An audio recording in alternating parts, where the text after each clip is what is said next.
start doing voices. I'm gonna feel real guilty. I thought Emily went home. All right, now don't do that. Oof.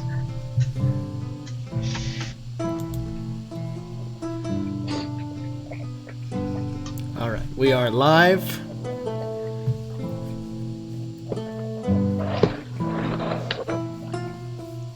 Okay, I'm gonna have to risk it.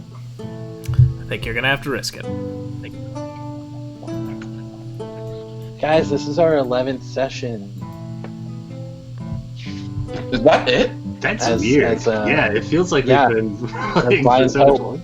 Yeah. Can you believe that I thought the narrative would be done by now? That's ridiculous, isn't it? Yeah. Yeah. And I know it's impossible to tell, but like, what point in the narrative would you say that we're? You know, if we're looking at the spine of the book and we're like, how much more do we have? You are a third of the way through. Ooh, let's go. I mean, that makes me happy because I'm really loving this campaign. Yeah, me too. Same. Wow. Give me a minute. I'm gonna need to change life plans. I mean, I completely agree, but I mean, if you all want to start getting through it at a clip, start taking damage spells. I'm just joking. Everybody play the character they want to play, but also Fireball's real cool. Alrighty. Well, Ash for some reason can't get Fireball. Alright, well he might get Fireball, because that is ridiculous. Isn't it? It should be, his like level 16 feature should just be, Fireball. I mean, there's always a magic item that gives every punch that Akka does a fireball spell.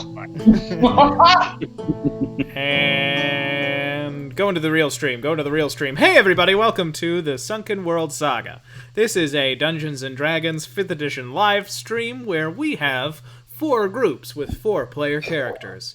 Each of those 4 characters is one of 2 characters of one of our 8 players. Tonight we return to the Order of the Lion's Hopes story in this shared campaign, and I'm going to have those players introduce themselves and their characters right now. First up, we've got Marcus. Hey everyone, I'm Aaron. I play Marcus Dubrow, the Circle of the Moon Druid. And it is Aaron's birthday today. Happy birthday, Aaron. Happy birthday! And then we have Merihim after Marcus. Hi, my name is Ian Donovan Highland, and I play Merihim, a blue tiefling divination wizard who lost his arm in a way that has not been revealed yet, I believe. It has not. After Merihim, we have Akka. Hi, I'm Nathaniel Potts Wells, and I play the half-orc monk Akka, and he's a real nice guy. The only time you don't think that is if his big old fists are hitting you in the face. And after Akka, we have Althea. Hello, my name is Connor Tolles, and I play Althea Nilo, the spunky and spitfire little half-elven sorceress. And it is also Connor's birthday. What? We got 2 birthdays. That's crazy. We will not be singing Happy Birthday, because even though I know that it's in the public domain, it's a bad song. So instead I'll be asking you, Ben, to sing any other song of your choice for our birthday. All right. Get a shutdown. Sing right. Jazz Standard. Yeah, I apologize, right, my favorite. but I am going to be singing a song from a Nintendo game, so we will be getting taken down. I know this is off topic, but Ben, I feel like you would actually have a very nice voice for jazz standards. Do you sing? I do not sing. I do know that if I was born in the 1930s, I would have Frank Sinatra's Life, which is upsetting. I cannot sing any song written after 1984 and sound good. Oh, well, then you'll be happy to know that if you did live Frank Sinatra's life, you would now be being played by the lead singer of Creed in a biopic. That is bonkers to me. That is incredible. I would want to be played by Mark Tremonte's Negative Universe version Dark Tremonte. All right, let's play some Dungeons and Dragons. So the Order of the Lion's Hope. They have had a really topsy-turvy adventure that has, compared to all of the other groups, happened over a very short amount of time. Their most recent adventure, though, was in their home city of Lyceray, where the Order is stationed out of. There they found themselves thrown in a bit by the order of their commander to the Masquerade. The Masquerade. A party that seems to happen multiple times a year where the supremely wealthy patrician class get together and commit all sorts of grave sins in secret. While there, they discovered a few things and found that a member of this Black Narrow society that throws the Masquerade were working in cahoots with the White Mask society, the White Mask group that the Order of the Lion's Hope have come into conflict with several times. They then were given a new lead to go follow after Caladrius Catus, the half-elf wizard who they met, who has the World Egg, the egg which contains the next world. As they were traveling north to Lypris, in the Amoncian province, they decided to rest for the night next to a very small pond. Certainly a pond that would not have any strange types of creatures in it. But unfortunately, as is often the way with ponds in the Hallandor Empire, it was housing not just one, but two very, very large creatures, a massive hydra. And we have just finished the fight with Merihim having been taken over by the spirit within his staff. But now he's back, and you have two dead hydras, and Marcus's tent has been thrown over here. And we're in Dungeons and Dragons. Go! Am I still possessed? I forget. You are no longer possessed. Is anyone see any more hydras in the pond? Not really feeling too hot over here. Althea's like covered in her own blood. Question about the map. Is Althea in the water, or is she in grass that's just outside of the water? Grass that's right outside of the water. It's like kind of marshy grass. Okay. It's peat. Oh crap! My storm spear is still up. Yep. Oh, probably can't hear me. They can't hear you. Yeah. I'm still a water elemental. I'm gonna dive into the lake and do a quick search through the perimeter, make sure that there aren't any more hydras. Yeah, the 17 other hydras that were going to leave you be come up. No, I'm just joking. Happy birthday to me. Sorry, Marcus. No, you're fine. There are no more hydras, it seems. It seems like this was going to be a sort of winter nest. Well, actually, make a nature check to see if you can tell that what I just told you. Yeah, this was going to be a winter's nest. This pond. Merihim is like running around, like looking for Althea. He knows that she's alive because her storm spear never fell. I made a perception check. Well, I did just drop it, so she might be dead. Oh shit! That makes him freak out even more. Althea! Aka's gonna try and climb this rock. He starts wading into the water. Look for her. Yeah, you climb that rock. I'm over here. And you can see you and Merihim get eyes on Althea at just the same moment. He like tries to pick her up, but I guess I can roll a strength check. Yeah, roll a strength check. Is that athletics? That would be, yeah, athletics. I'm not proficient in it, so it's the same. No!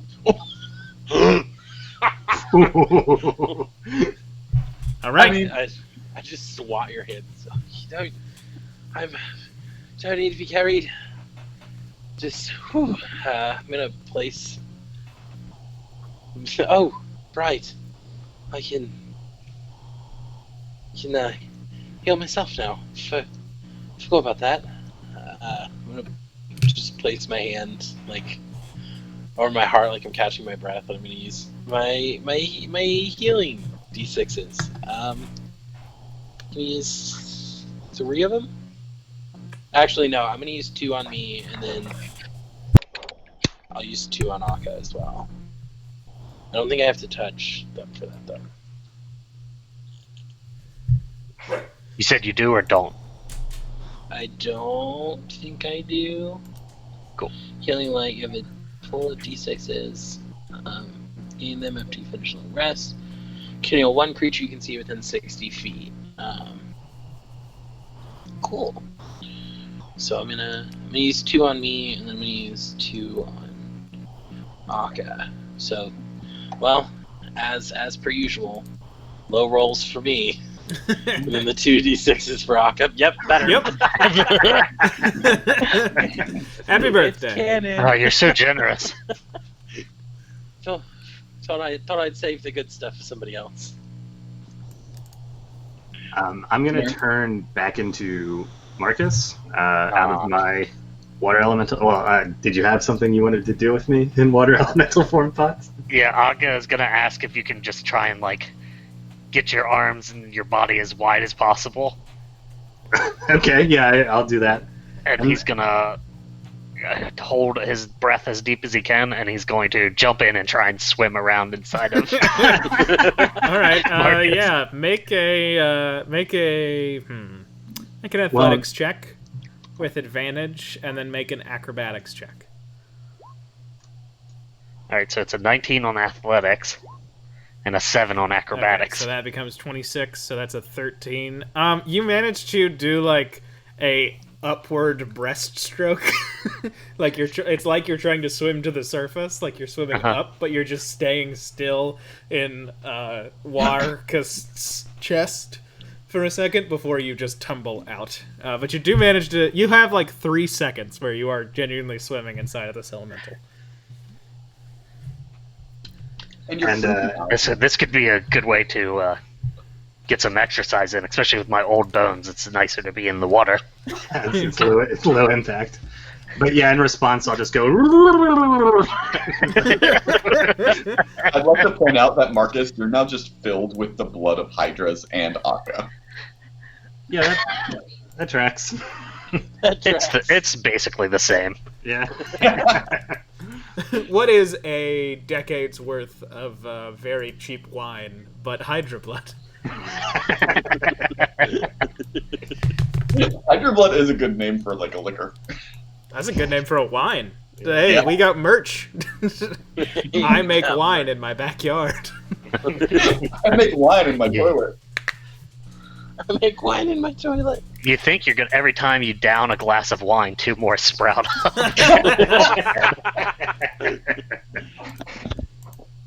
When you've conquered the hangover, there's another head. And then we have Nemean weed, and that's the fire that Hercules uses to burn it. I don't know. We're wasting time. Dungeons and Dragons. Ben, this is why we're only a third of the way through our campaign. Yeah, I keep doing you riff bits. too much. Too many riffs. That's also what ruins every podcast, I guess, Don. All right, there's another riff. Fuck. All right. D&D. Merihim had offered his hand to help out but I think that's where that one athletics came in, because I think he just fell in the water. Man, I then reached my hand out to Uncle Merihim. Help him up. Yeah, sure. That last spell that you sent out really allowed me to, hop away. So thank you. Yes. Merihim. Yeah. let's get back to the campsite and see what we can do. Well, Yeah. are you all right? Yeah, nothing not a good night's rest can't fix. And she's just like holding like a slash in her side.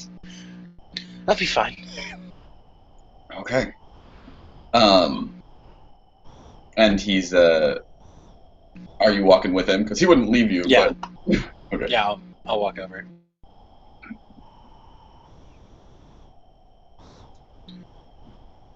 Are we staying here? Do we want to stay, or should we find another campsite? Did you say then that after I came out that you went back to normal, or are you still water elemental? Yeah, I guess I'll go back to normal, Marcus, at this point. Yeah, I think that we're all right to rest here now that there's nothing in the lake. Actually, All right. Whoa, Marcus, you turned back and you're still super huge. yeah, I'm really wet still too. Actually, Oh, is it like a sponge? Whenever they get wet, they just expand. Should we keep you by the water? That way you don't dry out at night?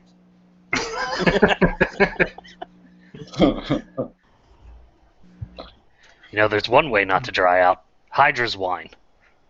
I hear it's extremely refreshing. Speaking of which, if you think it's safe, I'd say we just stay here and get a little drink on. I'd have to agree. That was a rough one. But first, we'll smell a little bit, and I'm gonna tap each person on the forehead, cast prestidigitation, and just dry everyone up and get all the Hydra's blood off of everybody. Yeah, that Merihim was already prestidigitationing his boots dry. Because nobody likes wet boots. nice. There's one thing to keep you from having wet boots, and Akka wiggles his toes and he says, "Don't wear shoes." Ben, are you back?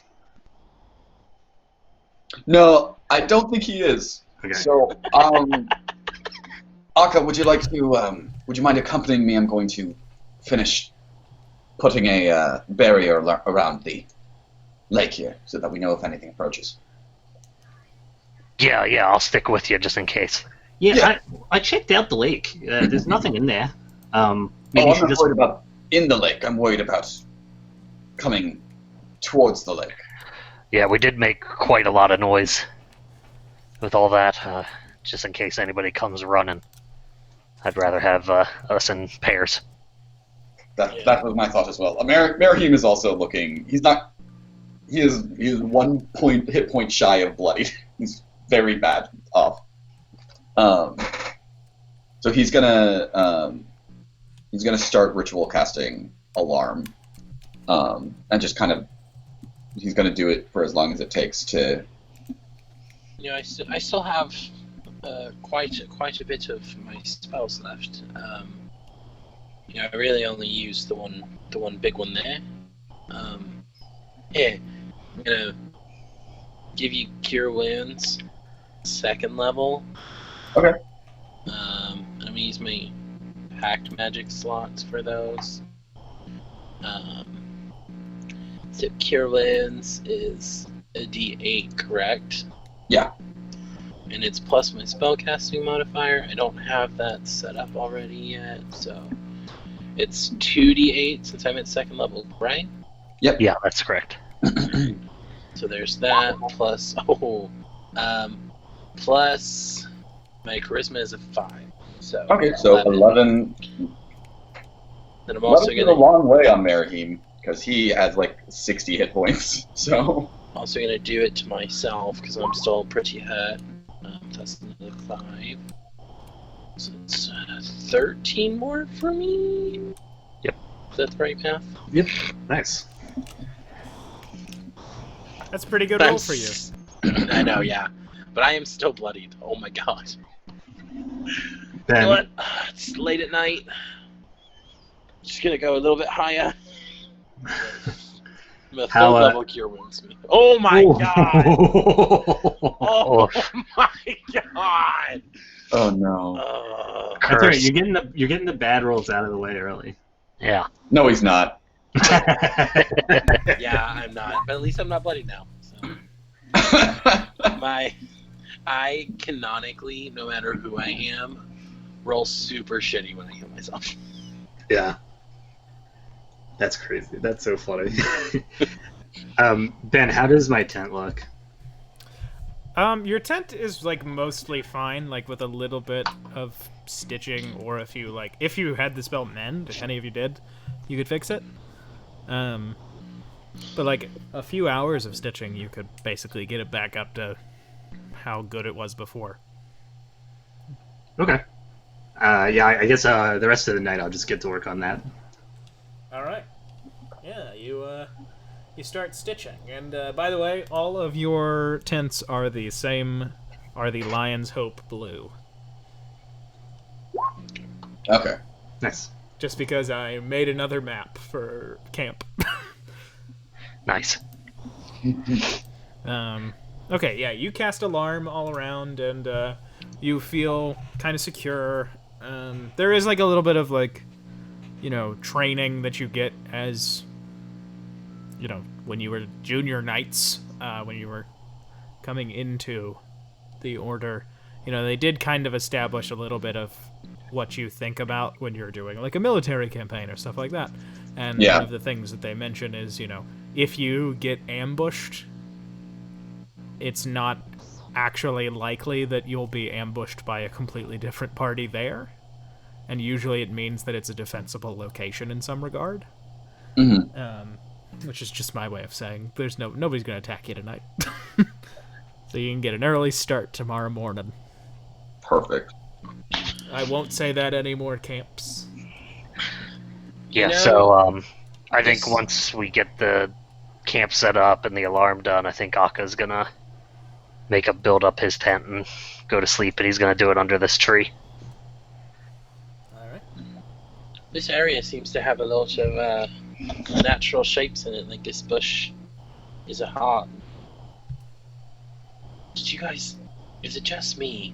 Or does that part of the pond over there look like a penis? Ben, what's this? That is a outcropping of rock that is basically like a slab.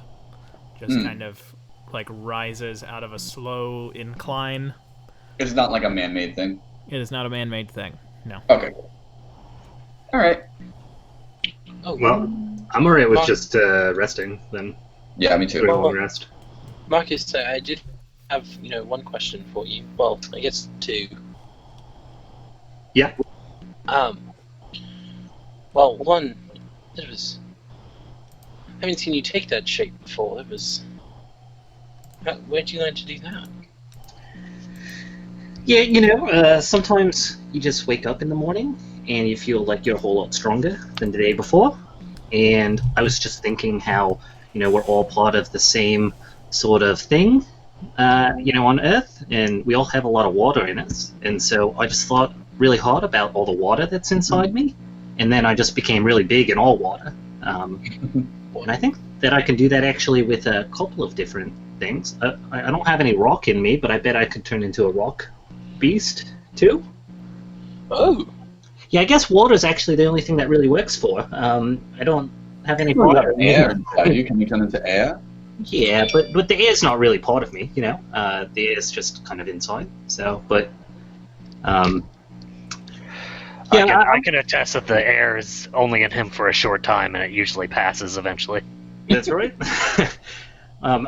Might have to rethink the metaphysics of how this all works, but yeah, I don't know. It seems like a new kind of power. it was really cool. Thank you. You learn things all the time, Althea. Just because we're not as young as you doesn't mean we can't learn new things.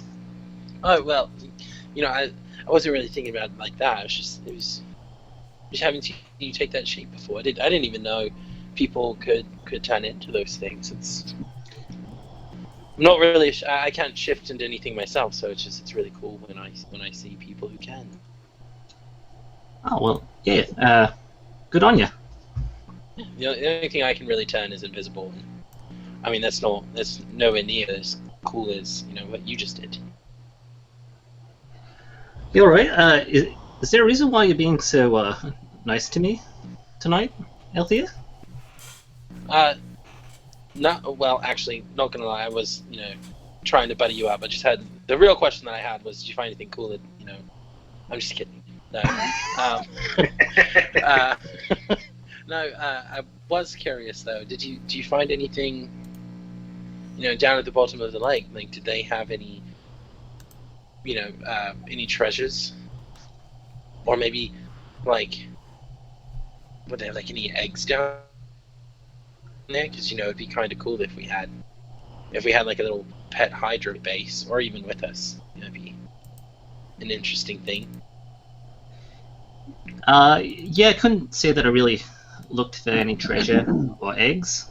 I was looking more of those Hydra beasts that almost killed us. But yeah, actually, just let me take another look, and I'm gonna wild shape again into a water elemental, and this time I'm gonna look for treasure or eggs at the bottom of the lake. Ben? Okay. Roll a d20 and then roll a d100. Okay. If the d100 is a 99 or a 100, you will get a baby. You will get a Hydra egg. Okay, that's a before 19. he goes down, I'm gonna cast light on his hand. Can I do that? In case it's like too dark down there to see. That's a good idea. Sure, yeah. Does the birthday roll count as a natural 100? Oh!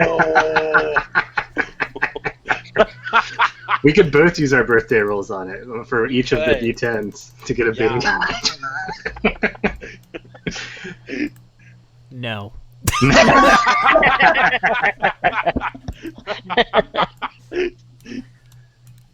Alright, so that's a 19 on the D20 and a 45 on the D100. Okay, everybody go ahead and set yourselves up to full as I find 45 on my 4th treasure table. You do find something. Up to full as in like long restful? Yeah, long restful. Okay. For tomorrow morning. Long restful night. I'm gonna cast Mage Armor in the morning, so I'm just letting you know I'm starting off with a spell slot down. I need to use spells more. Can you guys remind me, like, how far away are we from our destination? I'm just wondering the kind of spells that I should be looking You are at. I mean, currently about 4 days away. Yeah, I think we had like half a week left. gotcha. I will get the treasure up while you all discuss. You all wake up in the morning with Marcus having this cool piece of treasure that I'll tell you what it is when I get back. What did he say he was doing? He can cut out for me. He said that we'll have treasure when he gets back. Oh. Yeah, right. So, good morning, everyone. I'm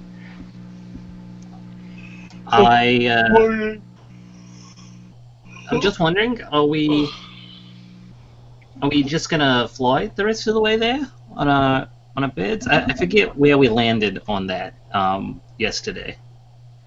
Well, we didn't fly yesterday, so we didn't land anywhere. Yeah, I think Right. we rode in on our hooves. That's right. Yeah. All right. We better go ahead and call guys and girls, the hooves. Oh yes. Yeah.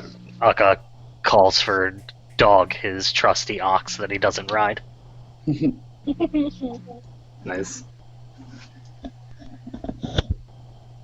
Calling in Chester, my zebra. Yep. And I've got Ernie on the way.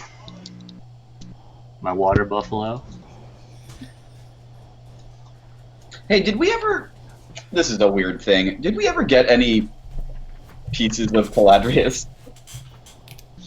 Pieces of Caladrius. Yeah, like something that he owns. Oh, No. yeah, we Oh, do. we have his. My cloak, your staff, and Aka's gloves. And those books might be more personal to him than those Yeah, things. I have Yeah. those books of his. I actually know a lot about Caladrius based on the journals from his family. Right. Ben, that night I think I'm gonna try casting Scrying on Caladrius because I had 2 Nice. spell slots I didn't use. Okay. Break the game. Yeah. I mean, like he might have something that like blocks that kind of stuff. Like I'm just. It seems like it would be wise since we're looking for him, right? I mean, look, he's probably scrying on us. What's good for the goose? Rocks! It's good for the gander, exactly. Yeah. Well, actually, I don't know if we told you guys Rocks, this, please. but Marcus and Aka, whenever you guys went down in the Stone Garden, Caladrius is actually the one who brought you guys back to life. Yes, he is. Yeah, I remember because it felt weird. I've been in bad shape before, and Marcus has brought me back, but that feels almost like when you're sick and tired and you get a good like healing tea. That's kind of like what it feels like, just fast when Marcus does it. But that was weird. That was like being snapped into existence, and I did not like it. I mean, it was better than dying, but still. Of course. It was unusual that he was so eager to assist us. Yeah, wait, so how do you know that he was the one that did that? Oh, You guys told me. Oh, astral projected. Wait, you saw him? A well, veneer. I did. It was. I saw him too, didn't I? I wasn't. Don't think. I think you were obstructed by the wall of Okay. stones, because you were also fighting. I was fighting the rogue. You were fighting that lady. Just a reminder, at least to Akka, this information has been told to him before because he mentioned how it felt weird that he like came back to consciousness, Yeah. and somebody explained it to him. Yeah. Yeah, I don't remember if I was there for that actually. So. Hey Ben. Yes. Because we have the items that belong to him. If that does count as a possession of his, that would be a -4 to his wisdom saving throw.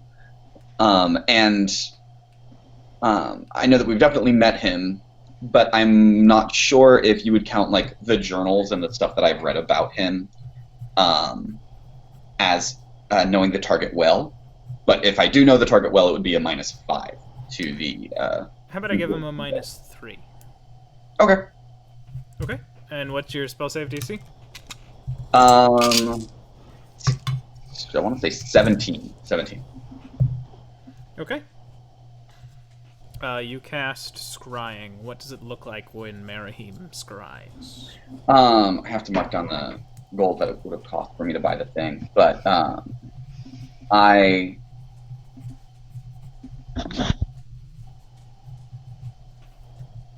Yeah, I think that he bought a crystal ball. That very expensive crystal ball made of amethyst. And it just looks like he's kind of examining the contents within the ball while he casts the spell. And he's just like muttering to himself. It almost looks like he's looking for like cracks or like ghosts within the crystal. But then, if the spell succeeds, he can see. He can see the target. All right. And it's foggy.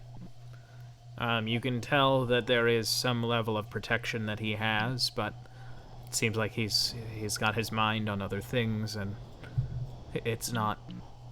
He's not putting much of his strength into whatever his method of keeping scrying eyes away. You see Caladrius flying on the back of a dragon Oh, high above the clouds. the green dragon that saved him. No, Oh. You see Caladrius Oh shit. on what can only be described as a leviathan of a black dragon. You're seeing this from sort of like third-person view. It's sort of like you're above Caladrius just a bit, right behind his back, but you see his sort of dirty blonde long hair sort of flowing behind him with touches of gray. And you see him sort of pull on a pair of reins, and the black dragon almost rears up. And you notice that this dragon has only one front claw. The other one seems to have been cut off just below the shoulder. Oh. That arm is missing. But his massive wings halt, and the dragon dives down. And you, Marahim, are familiar with most of the features, most of the places of Walhart. You have a pretty good idea that if you were to see a city, a natural wonder, you would be able to know where it is. Yeah. Caladrius is rocketing towards what appears to be an ancient city made out of clay and stone and beams of massive ancient wooden trees bound together, almost grown that way, and lots of shimmering silver. And you can see that there are, below him, there are 4 armies clashing, all together. What? And you see Caladrius speeding towards it. And this is not a civilization that you are familiar with. You have to assume, based on some elements being similar to what you have read about the Mashato people and the Zolka people who have somewhat recently come to the Western Isles, you assume that this is the massive continental grouping far across the Western Sea that Caladrius is at the moment. And then your vision clears as, from the black dragon's mouth, you see a massive ball of white fire. Ooh. And I guess that's when my 10 minutes run up? Yes, he is still a ways above the battlefield. You when you come to, you realize that even a dragon as big as that fire is not going to be powerful enough by the time that it falls that it is going to damage much. It seems Gotcha. like an odd time for it to happen. Interesting. Okay, cool. Wow. Okay. Interesting stuff.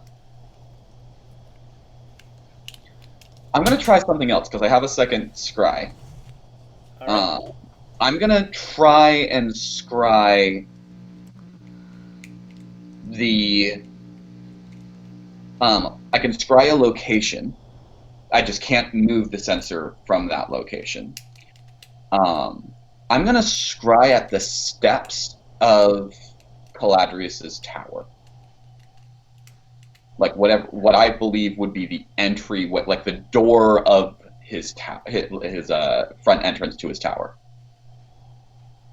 Because we don't know where it is right now, right? Or do we? You don't know where it is. Yeah, We have an idea. The Libris Mines is where we're heading to check for Caladrius' location. Yeah, I haven't seen the Libris Mines before, but I have seen the steps to his like the part of the tower that's his steps. If this just doesn't work and I lose the spell slot, it's okay because you said we're going to bed anyway. I was just curious to see if it would work. Yeah. You see in front of you, through this crystal ball, you see a massive stretching of desert. And then it's Okay. almost like whatever light there is above you goes out. And you are now looking at a field of massive... a desert of snow in the middle of a blizzard. The light goes out, comes back on, and you are beneath the ocean. There are fish Oh. swimming past what you can see. So cool. Okay, cool. Yeah. I just wanted to know like what It's the- basically like Chuckling. it feels like the scrying assistant that's doing the spell is like, I don't know what you want me to do. I don't know what you want me to do. That feels more like what has happened when you gave this command in your mind's eye. Oh, so it's not like it's constantly moving. It's like it's not able to pinpoint a precise location that it's at. Maybe it's moving, maybe it's in different places at once. Cool. Okay, that's just an interesting bit of work that I really liked. So thank you, Ben. Yep. I forgot that scrying existed, so now I And gotta I'm start divination with. I gotta start keeping tabs on stuff. I got Keen Mind, which I gave. Yeah, you dug your own grave on that one. Well, my little dice game dug that grave. All right, you're all fully rested, and Marcus, the night before, while Merihim is scrying, Marcus dives down, and what you do find is a perfectly airtight cask. It's just this small barrel, and when you pick it up, it feels almost cold to the touch. You swim up. It's not much bigger than your head, Marcus. And you all crack it open, and you're not sure what you're going to find, but what you find inside is actually a small velvet bag. And you open up the velvet bag, and there is what appears to be this sort of lilac sand. It looks like there are maybe 5 pinches of it. And with some intuitiveness, either testing it out or not testing it out, you figure out, over the course of your long rest before you go to sleep, that if you throw a substantial pinch, like 1/5 of this thing, into water, 5 cubic feet of water will be turned into a small black marble instantaneously. You can use that to get rid of water, basically. And if you pick up that marble, and there is enough concussive force used against that marble, 5 cubic feet of water will return. That's And, actually pretty cool. It seems is like cool. that is a permanent thing, so you can just have a marble with a bunch of water in it, or you can turn it back into water. You won't be able to, like, you don't get dust back if the marble Right. breaks. Gotcha. Yeah, that's Very it. cool. That's cool. That's cool. When I pull it out of the water, the cask I think is like floating inside of me in my water elemental form, Oh, and yeah. then I shoot it out the top of me, and like it breaks onto the ground. I think Yeah. that's how. And there's just a nice little velvet bag. Yep. I wonder if Marcus was in his water form, if we took a pinch of it at his hand, and then he turned back, would he not have a hand? I looked at Merihim when Althea said that. I'm gonna roll an Arcana check. 15. Oh, I was looking at your arm I know that's what missing. you were asking. He's like, oh, that's what happened. Althea took it. No, it would basically just, like, severely, it would likely kill the water elemental. Like, if the water elemental was not at 100%, it could severely damage it. And Okay, then it so would just be if Marcus. we ever as fight well. like a water elemental, this is what we'll do. Oh, because it's 5 cubic feet, Yeah, that's- which is way more than one person. Yeah. Well, he's technically 5 cubic feet is a person, and when you take up space on a map. So, And technically, and if he's when enlarged, Marcus- he's 10 yeah. cubic feet. Alrighty, That's and you true. all begin your journey the next morning. So what I'm saying is you throw it on him, and then he turns into Marcus that's just a pair of legs. The opposite of stilts, Marcus. It's legs, Marcus. As we're prepping to leave in the morning, I spend 10 minutes to do a ritual cast of telepathic bond, which is something I can do that I forgot to do yesterday, and it kind of screwed us over a little bit. So, yeah, we can all hear each other's thoughts right now. That's cool. Is it, Or can communicate telepathically. Yeah, I was going to ask that too. Do you have to hear our thoughts? No, yeah, I don't think you have to. Okay. But yeah, just in case we're attacked again, we can just think to each other. So wait, so if I cast... Question. Mage Armor says it's just a range of touch, and it's not concentration, and it says you touch a willing creature who isn't wearing it, or who isn't wearing armor. Could I cast it on myself and on someone else? If you use the spell slots, yeah. Oh. Well, it's one of my Eldritch Invocations, so I can do it at will. Then no. Yeah, I'm pretty sure that that armor thing is just for you. That's how most of the Eldritch Invocations work. Okay. Then I think I'm going to go ahead and I'm going to follow Merihim's lead and say, Uncle Merihim, it's a pretty good idea. It kind of took away some of my time in battle yesterday. I'm going to go ahead and put it on me. And Sure. it's just going to be my gauntlets and like spectral gauntlets and boots in the breastplate, but the helmet isn't there right now.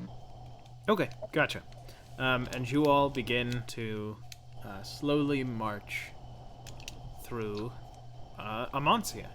We did call our hoof That's Solbans. right. Yeah. You begin to quickly ride through Amancia. And you enter the Amancian Prairie. There are actually 3 of them, but you were in the largest of them, which I will pull up the name of.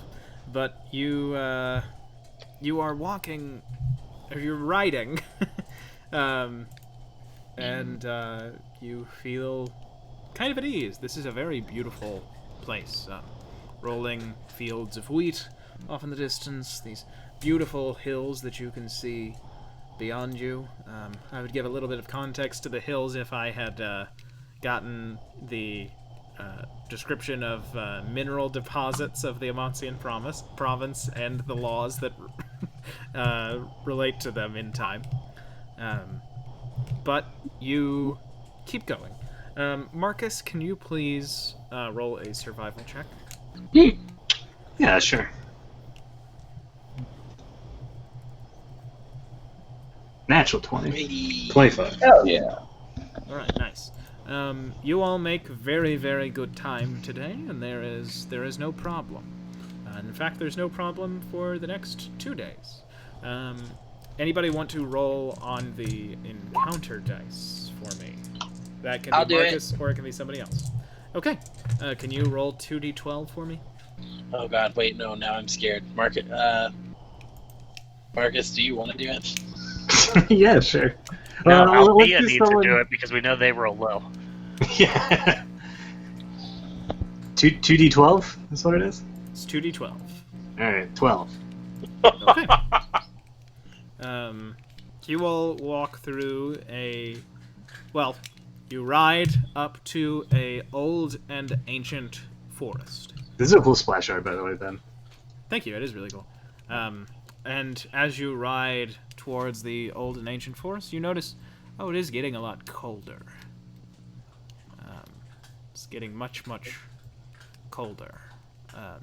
That's just because you're going north. It doesn't seem like it's any type of, negative chill. But you make your way, begin to cross through. Merihim, make a history check. Yeah. Is this the first day or like a different day? This is day 2 of the 2 days that Marcus bought you.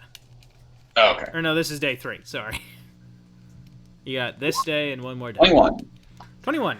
You are in Tonwillow Forest, one of the sites that the Legion fought one of the princedoms to the death.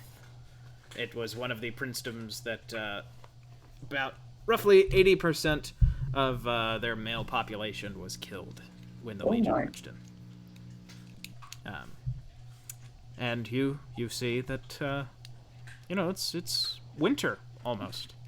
You're at the end of fall. Most of these trees have lost practically all of their leaves. And as you are moving forward, you start to hear the sound of creaking wood. Oh, that does not sound. Is there like wind or breeze in the air? No, there's none. I'm gonna do one of my pack slots to give myself the Storm Mantle, which I think so it had to be 2nd level, and my pack slots are 2nd level, and that gives me a +1 bonus to my AC, correct, Ben? Yes. Okay. Ben, I'm going to cast Speak with Plants. Oh, sorry.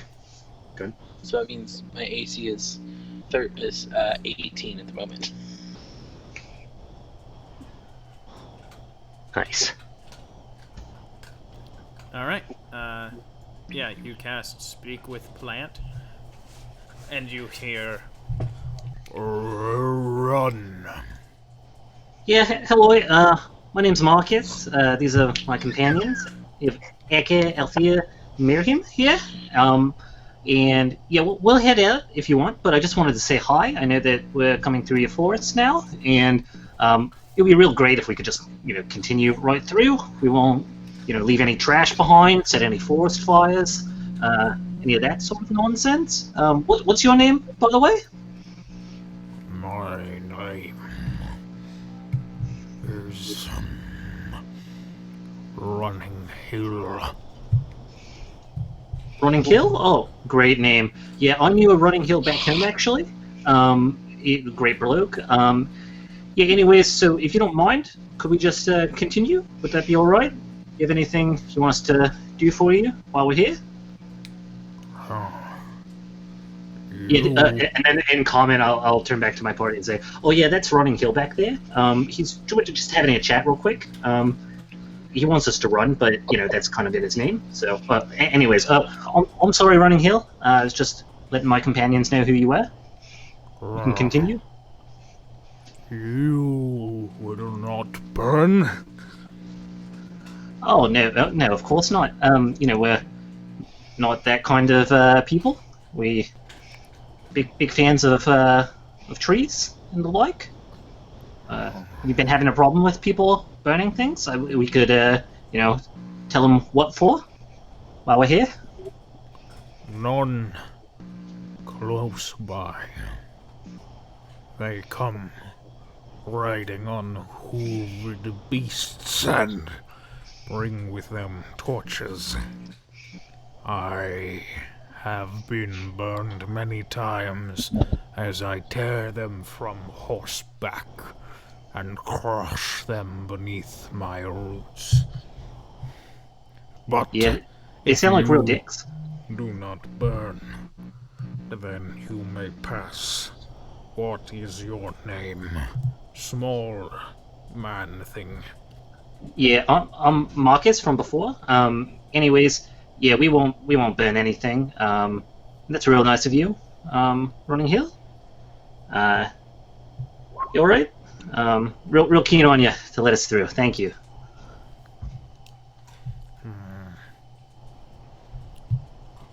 Well, you may pass. You're right. That's just, speaking to, in common again, back to my companions. Yeah, Running Hill said that there's some people here who kind of come in and burn them sometimes, so just make sure that we don't light any fires while we're in here. I know it's a little cold, but I think we'll be alright. And then back in Plant. Yeah, my companions, I guess, are a little shy, since you're a big, scary tree, but I think we've all agreed that no fires will be lit while we're here. No fire. Yeah, anyways, it was great to meet you, Running Hill. We'll come back and maybe have some tea sometime. Oh, maybe not, actually, now that I think about what tea is. I do not know what tea is. Yeah, well, don't worry about it, actually. Anyways, nice to meet you. We'll just pass on through then. And as you say that, you see like some of the branches sort of sway, so that it's almost like the point of the tree that was looking at you is looking over here.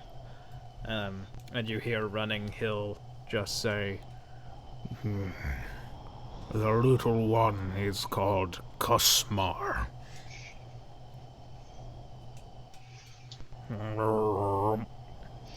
Tea sounds good. You may pass." Oh, yeah, keen on you, Running Hill. Yeah, anyways, we'll stop by, say hello, and yeah, have a good one. And I'll convey to the party that we can move on. All right, and you all move on with no conflict, no combat. See, then if we had taken Fireball, it would have taken longer instead of. Yeah. Well, if you had And a lot less of Aaron going, yes? Yes? Well, why would I deprive you all of that? At night, you come to camp. Oh wait, but no fire in the middle.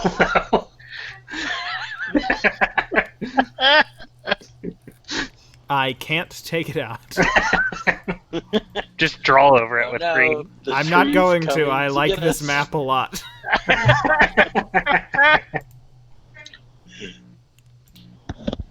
Okay, but you all come to camp at night, and you're sitting around the fire, eating. And who's the cook? Take that away.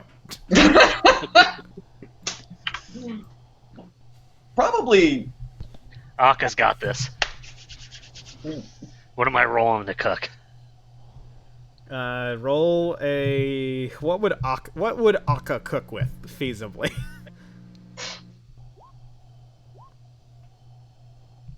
Performance. He's showboating. He's like trying to like flip pancakes, and He's the Benihana chef. yeah. Can I also say that maybe he's using a recipe from a cookbook that Marahim brought with him? If he wants to. If He wants. is, but every once in a while he's just like, oh, well, one stick of butter is better than half a stick, so let's try it that way. Honestly, I would watch a TV show about Marahim and Like it's Asa got butter. opening a restaurant together. All right. We and call while it the Three Arms Diner. Three-armed diner. you guys you talking about Clone Wars? You talking about Attack of the Clones? No, I'm just joshing. You are cooking it I'm up. just picturing if this group were to make a restaurant, Althea would be the hostess and Marcus would be the server, and every time he walks up to someone's table, even if it's not the first time, hey, it's Marcus from earlier. I'm here with your food. Yeah, yes, chef is Aka, and Introduce the entire party. Yeah. He would have to come in on stilts. Well, as you are handing out the bowls of, multi-cultured cuisine, there is a flickering in the spot right here. And there is the illusory form of Caladrius sitting. And he says, Aka scoops out a bowl and starts to hand it to him, and then goes, ah! I was gonna do a joke like that. He says, none for me. Ugh. What are you doing here? I saw that you were curious about me the other night. Oh, you did. You noticed. Well, seeing as you seem to keep tabs on us, I thought it was only fair that we make sure you were doing well as well. Where were you exactly? I was trying to prevent something. And did you? I think I didn't make it any worse. I think I made it slightly better than it would have been. Why Less do you death. care? Why do you? And I'm not saying this. It is, in my opinion, quite grand of you to try to prevent death like that. But genuinely, Claudius, this is what I'm trying to wrap my head around. You don't seem like a villain. You seem to want to help people, but at the end of the day, what you are trying to accomplish will result in the deaths of nearly everyone. So why do you care about saving a few people now?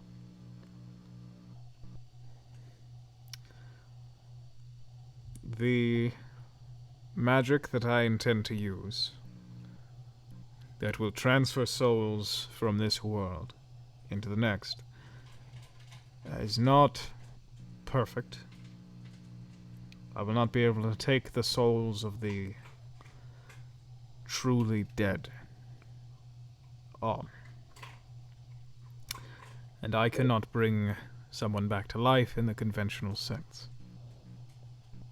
Only those who deal with gods can do that. And so I think you might have misunderstood. There will be... Everyone will die. Myself included. The percentage death rate of our world will be 100. But everyone who dies in the instance of this world being unmade will return when the next one is made. But only if the spell is done the way that I intend. That's why I want everyone... If I could get everyone to simply... go see performances in their town square and farm and drink and be merry for the next year or so that I might need, it would be wonderful. I've gotten a few people to do just that. But why for only a year? If you can get people to do it, why not have them do it forever and then leave this world as is so that no one has to die at all? Well, that's what I'm hoping the next world will be.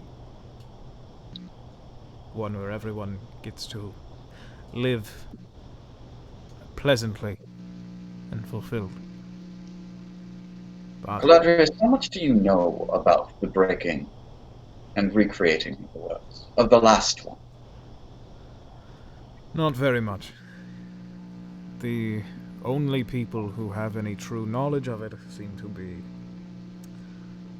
dwarves, or a few scattered humans and elves who have been touched by the Unmaker,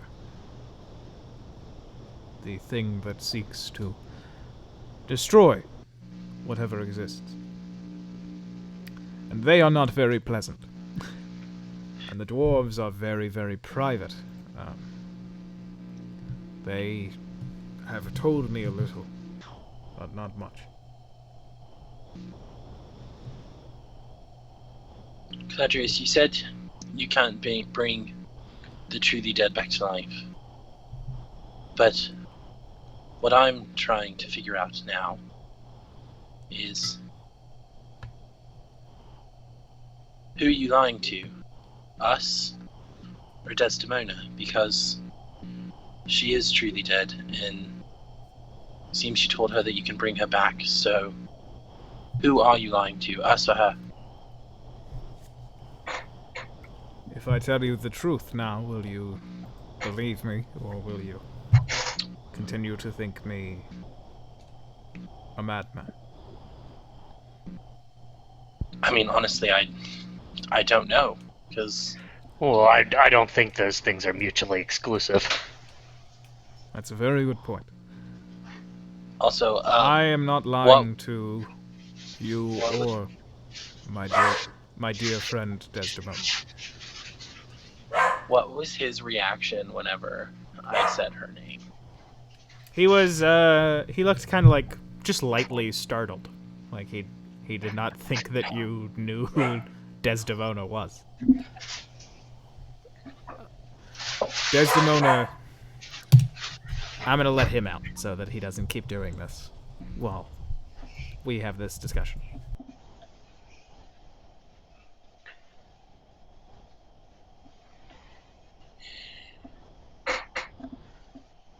I've been debating on if I was going to ask that question since he showed up. Nice. Yeah, I have a couple of things that Marahim would have already cast Legend lore about a couple of things already.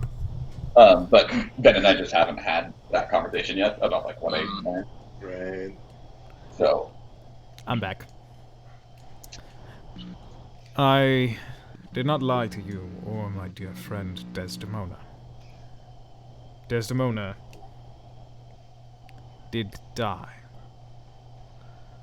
But the manner of her death was such that her soul lingered.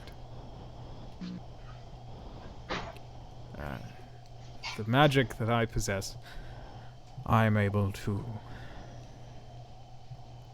It sounds very unpleasant, but I am able to hold a spirit in a single fixed point. There is no better way to say it. There's no way to make it sound pleasant. I can trap a soul. But when I do this, I make sure that it is permitted. Your friend, Makeda, she has agreed to it. How did you know that she would agree to it when you just killed her with a single word? I didn't. If she had wanted to pass on to whatever reward she believes in, I would have let her. See, and that's why it's hard for us to not think of you as the bad guy. And I understand that. When I was younger, I traveled the world with a group of companions, as you do now. And I don't think that someone who had done the things that I had done, friends of mine, would have been forgiven very easily when I was young. If you remake the world, like you said, would you go back to traveling with companions? I think I would like to rest and Well, because if you would like to do that, you don't need to remake the world. In fact, you could take my place in the Lion's Hope. We have a one-in, one-out policy. I don't think that's true. it's not, for the record. But What? the souls that I have maintained, that I have held on to, they will be brought back in the new world. I don't understand. Do you think that when the people who created this world, do you think when they started it, they started it with the idea in mind that war would be inevitable? Because I don't think that. I feel like they probably started a world to make it more peaceful than the last, and I think the issue isn't the intent or the world itself. I think it is the people. I think even if we were to create another world, that things wouldn't be peaceful, so I don't understand why you don't just try and fix what's happening here. If it is, in fact, the same souls that you're bringing from this world to the next, won't the same intent, the same hatred, the same prejudices, the same violence in everyone's hearts, won't that just transfer over as well? Why not try and change people's minds here so that way there is no casualties, there is no collateral damage? Well, you make a very salient point. That's one that I believed a time ago was possible. But What made you change your mind?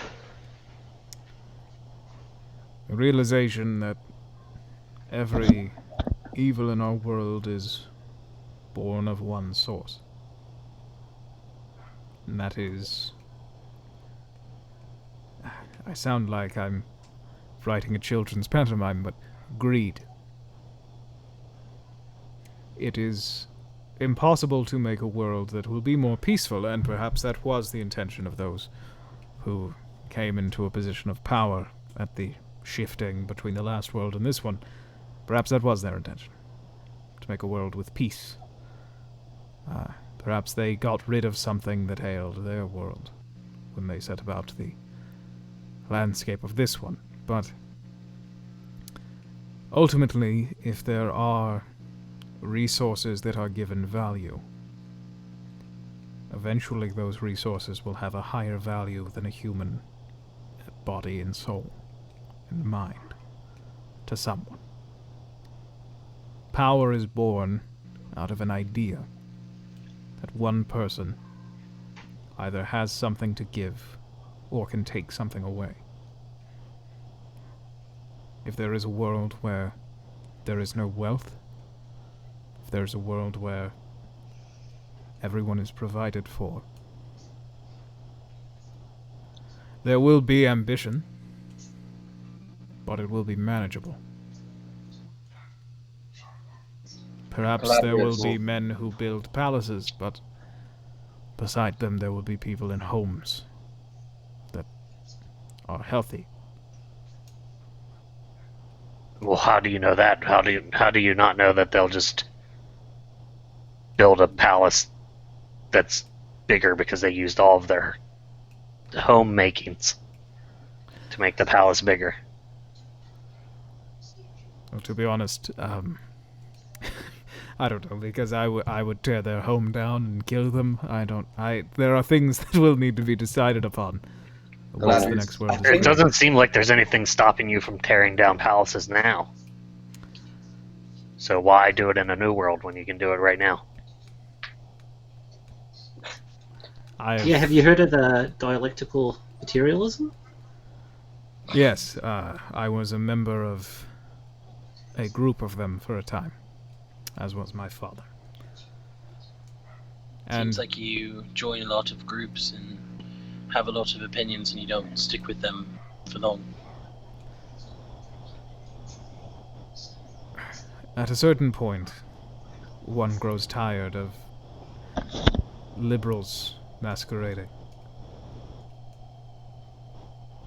Caladrius, there is a greater problem that I think you might want to do a little bit more research on what happens when a new world is created. And I would like to help you with that. I don't think that you and this world have to be enemies. I think that if we work together to uncover the secrets before diving into them, you might rethink your position, or at the very least, know best how to go about with your plans. I can't promise that I would aid you in achieving your goals, but I can promise that you and I could learn more. Well, perhaps I will take you up on that someday soon, but for now my business keeps me away from Hallandor and from Cyprus. You are always welcome to join us around the fire in this form, should you choose. Thank you for welcoming me. But next time you have to eat my food. Yes, it is rude. Well, you worked very hard, and it was a long night. It would go straight through me, I assure you. Well, I it's mean, not it like does the it's same gonna- thing to Marcus's tummy, but he doesn't because he's nice. He does kind of give a very light, like, exhale laugh. And then he said, and then he slowly, like, kind of sombers up, and he looks around to all of you, and he says, "There is a chance that you will be allowed inside. I do not have a low opinion of any of you, and I do not wish any of you harm. There is a tomb of sorts inside the mine. If you disturb any of the bodies there, I will kill you."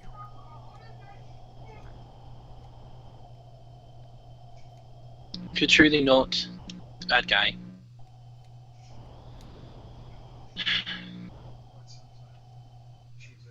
do you have any idea of where any of these giants are laid buried? I do. There is a grouping of hills far to the east of Lypris. A days and a half ride. You'll find there a very wide, nearly flat hill. The giant is... its right shoulder is beneath that hill. Flat hill, right shoulder. Is this the cloud giant? Indeed.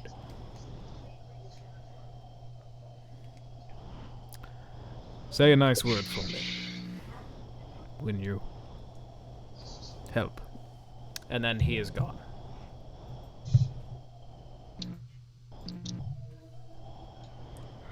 That was interesting, was it not? Yeah, you all were awfully chummy with the man who killed Makeda. Marahim looks over at Marcus and just, with a man as powerful as him, it is sometimes wise to not make an enemy when there is a chance to be allies. From what it sounds like, we are dealing with 3 separate apocalyptic scenarios at once. If we can talk our way out of one of them, I think Makeda would prefer that. Althea just stands up and says, "He will never be my ally, but I'm fine with letting him believe that he is until I get what I want out of him." And I just go into my tent. I don't forget when people kill my friends. And I walk in.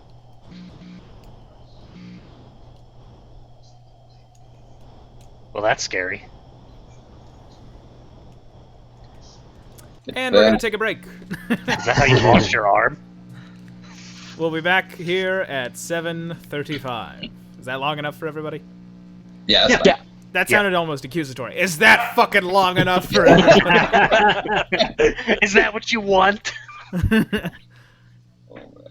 Hey, Interesting. I did not expect him to come pop his head in. I did not either. I did. Then I forgot because I know that I said that Marahim had done the legend lore stuff like basically the morning before that we left, but I never told you what I asked, so I have to like message you those. Oh, okay, gotcha. Have either of the 2 people who I actually managed to send the Conquest of Amancia stuff to Reddit? Oh, I only got the gods bit when I last checked, so let me skim through that. Yeah, I did some skimming. I need to really read. Yeah, you all rolled really high, so you both got the whole thing. Yeah, nice. Yeah. One of you didn't. I think actually both of you. I don't remember if you both got the whole religion. You got most. I think I rolled a little bit lower on religion than Merihim did. I rolled. I rolled everything I rolled was over a 15. But only one of the things I rolled. One of the things I rolled, I got like a fucking 28. Like. Yeah, you got 28 on the. Oh, yeah, I only got a 16 on that. Yeah, I need to send you and Nathaniel some stuff. And then I did not finish writing either the border disputes, which were going to just be a list, and then the border laws and developments, which were going to be a list, and then the mineral stuff. I did start to write a little bit and realize, like, no, this is supposed to be like a nature thing. So I started writing it all flowery and extravagant. I was like, Althea really didn't care about anything, but I feel like for her role, she would have to like know some of this stuff. So I was like, I'll roll for everything. And I was like, oh, I actually rolled kind of good. I was half expecting to get really bad rolls, because I think a lot of my history is nice, which, funny enough, that's the thing that I rolled the lowest in, and everything else is like really low, like my other modifiers. But it's like, man, I was expecting to roll low, and I was gonna be like, yeah, she just doesn't pay attention in class. Well, it's like with Ash, I rolled for everything because I looked at all of the stuff and I was like, there's an equal chance that he knows any of this information. Like, the odds of Ash knowing any of this stuff is so slim. So I just rolled for all of it, and I ended up getting a nat 20 on one of them. which for Ash is an 18, so... Damn. But can we talk for a second? To an 18. Y'all, Can we what? we gotta let everybody else know about Logan rolling 4 nat 1s in a row. Whoa. Well, I think everyone's. Oh no, look. Really? Yeah, Yeah. That's wild. he rolled 4 nat 1s in a row. And Ben told him to roll 5 times because there was one thing that was like about where his character is like a noble. So his 5th one he rolled really well, but the first 4 rolls he made were nat 1s. That's wild. So unfortunate, dude. Make it street smarts, okay? Not book smarts. Yeah, he's the bastard. They didn't let him learn history. Right. Yeah. Yeah, for Aster, all I did was roll. I rolled one of the 4 things because I was like, yeah, lives in a druid village up in Yorn, grew up there, doesn't really know anything outside of that. But one of them was religion, so I was like, I'll put everything into this. I feel like Aster would look into other religions, just at least to have like the barest of knowledge of things. He's me when I was 12 and I read a bunch of Buddhist articles on websites that were just old translations and read the Quran. Oh my gosh. I was 12 and I was like, yeah, I'm a newly atheist kid, but I should read the other books to see what I know. And then I was Proves them wrong, too. no, I mean, I was genuinely like, maybe I'll find something cool in one of these. And then when I got to all of them, I was like, oh, they're all the same thing. And that was when I actually became much, much softer in my atheism, to where I am now, an agnostic, because I'm a coward atheist. Agnostic, that's 2 Dungeons and Dragons games this has come up in this week, Ben, is Christmas season bringing up emotions in you? Spiritual the fact that I reflections? think that it sucks that Christianity and consumerism have turned a bunch of other people away from the idea that it's cool to have a celebration in winter. Yes. The fact that I wish that we could all just agree that, like, oh, you know what? It's a hard time of the year. Let's have some fun. It's good to see people you care about right now. Except now. Oh, God. Gosh. Hey, Dungeons and Dragons, we're back. Real quick, back to the math. Logan rolling 4 nat 1s in a row is a 1 in 160,000 chance. Oh my god. That's crazy. I'm glad that it One happened. in 160,000. It's a very fucking special game. wild. Yeah, truly very special. All right, we're back. You all are at your camp. You get your rest. Are you moving on in the morning? Yeah. Yeah.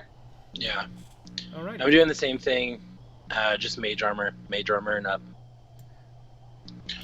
Which also, did you see my message, Ben, in the Roll20 chat about All right. since we're level 10, the Stormcloak is actually a +2. I don't recall why that would be, but okay. Because you said in the thing that you sent me about the Storm Mantle, when I first got it, it gave a +1, and then at level 9 it becomes +2. At level 14 it's a +3, and at level 20 it's a +4. Oh, okay. Yeah. Sick. But That's it's all very- still the same spell slot. It also has to be an at least 2nd level spell slot or higher. Yep. All right, and That's why my AC was high. you're traveling. You trip. You're all I'm traveling. on the road again. Yep. And you make really good time. You are getting much, much closer to the Shroud.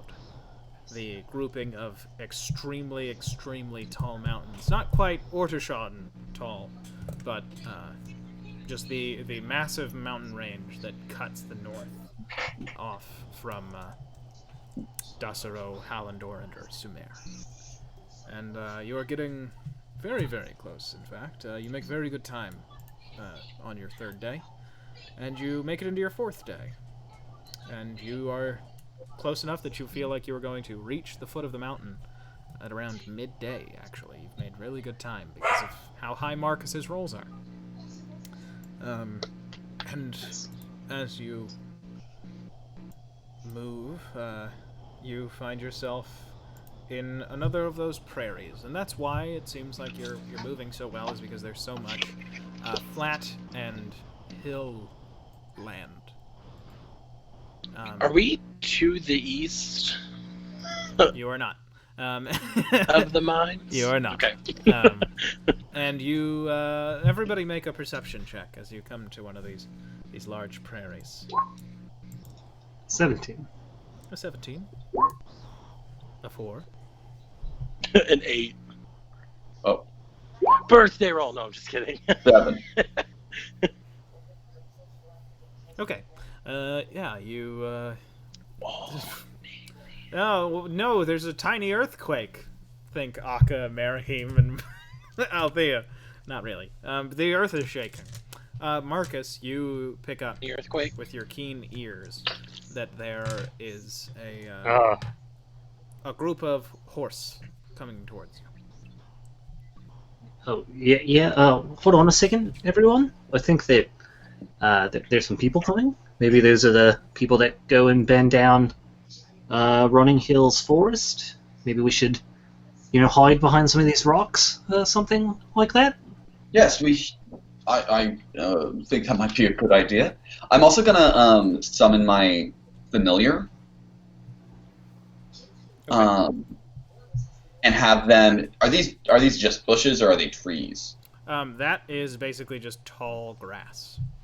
Like, that's like wheat fields. I'm just gonna have my familiar flying around, looking like a bird. I'm sending Chester away. Yeah, I'm gonna dismiss And my Ernie. Yeah, I'm just using my stag. I'm gonna add Storm Mantle. Okay.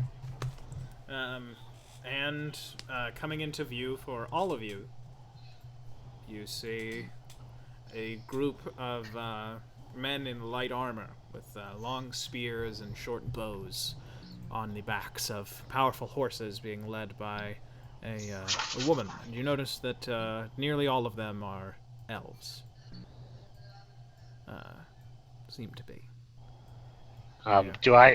Would I recognize, like, what, I don't know, what, like, nation or whatnot these people are part of, or group, by the way they dress? Make, what did you roll for the history check of the conquering of Amancia? Oh, let me look at the chat I sent you. Is that, which roll in order would that have been? 2. History 1. Oh, that was your... 10 total. Alright, roll a fresh history check then. Okay.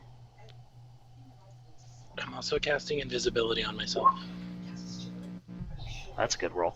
Yeah, pretty good. Yeah, these are some of the people of Amancia who lived here before it was conquered by Hallandor. And they are one of several plains groups that do kind of work within the Hallandor system, but are also kind of a problem for Hallandor. That's Would I what you can tell. be aware of them as being the Enimar elves? No, the sort of historical distinction of the groups that came into Amancia, they were just sort of the points of origin. They wear the colors of the Remi tribe. Okay. I'm gonna use my telepathic bond that he set up to tell everybody else that. Oh wait, what? I think that was yesterday. He would have just been doing So it. you I did it think again today. it's a ritual. Oh, okay. So. Oh, okay. Yeah, so if it's up, I'm gonna use it to think to everyone we should just wait for them to pass and stuff. There's no point in getting involved in their stuff. Question: would using the telepathic bond break my invisibility since it's a spell effect, but I'm not casting a spell? It's not. It doesn't require your concentration, so no, it wouldn't. Okay. Then I'm gonna invisible. I'm gonna say I think I should I go up and see if I can hear anything that they're saying? Go on. I think. Yeah, but It's kind of a risk, but yeah, I okay. agree with Aka. Actually, we should probably just let them go about their day. Even if they're the ones that are burning down Running Hills Forest. Oh boy. Margaret, did you say Running Hills everyone that goes and burns there, so he can handle? Yeah, Running Hill's pretty big, actually. He's probably 3 of me on stilts, so... 3 of me on stilts? Yeah, I think he'll be able to take care of it. I like that we now measure size by Marcus on stilts. Okay. Then.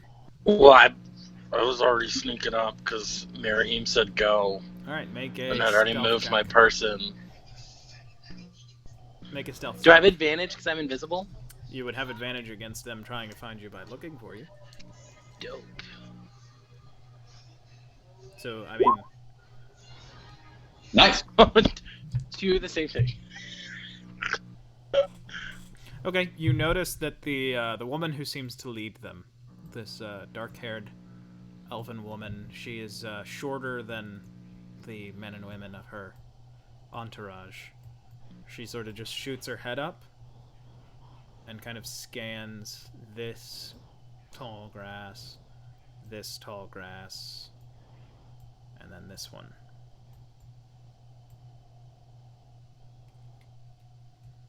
But she doesn't say anything, and she goes back to drinking. And you definitely notice there's a level of deference being given to her by the her retinue that is not. It doesn't reflect what most soldiers would give to a close in rank commanding officer.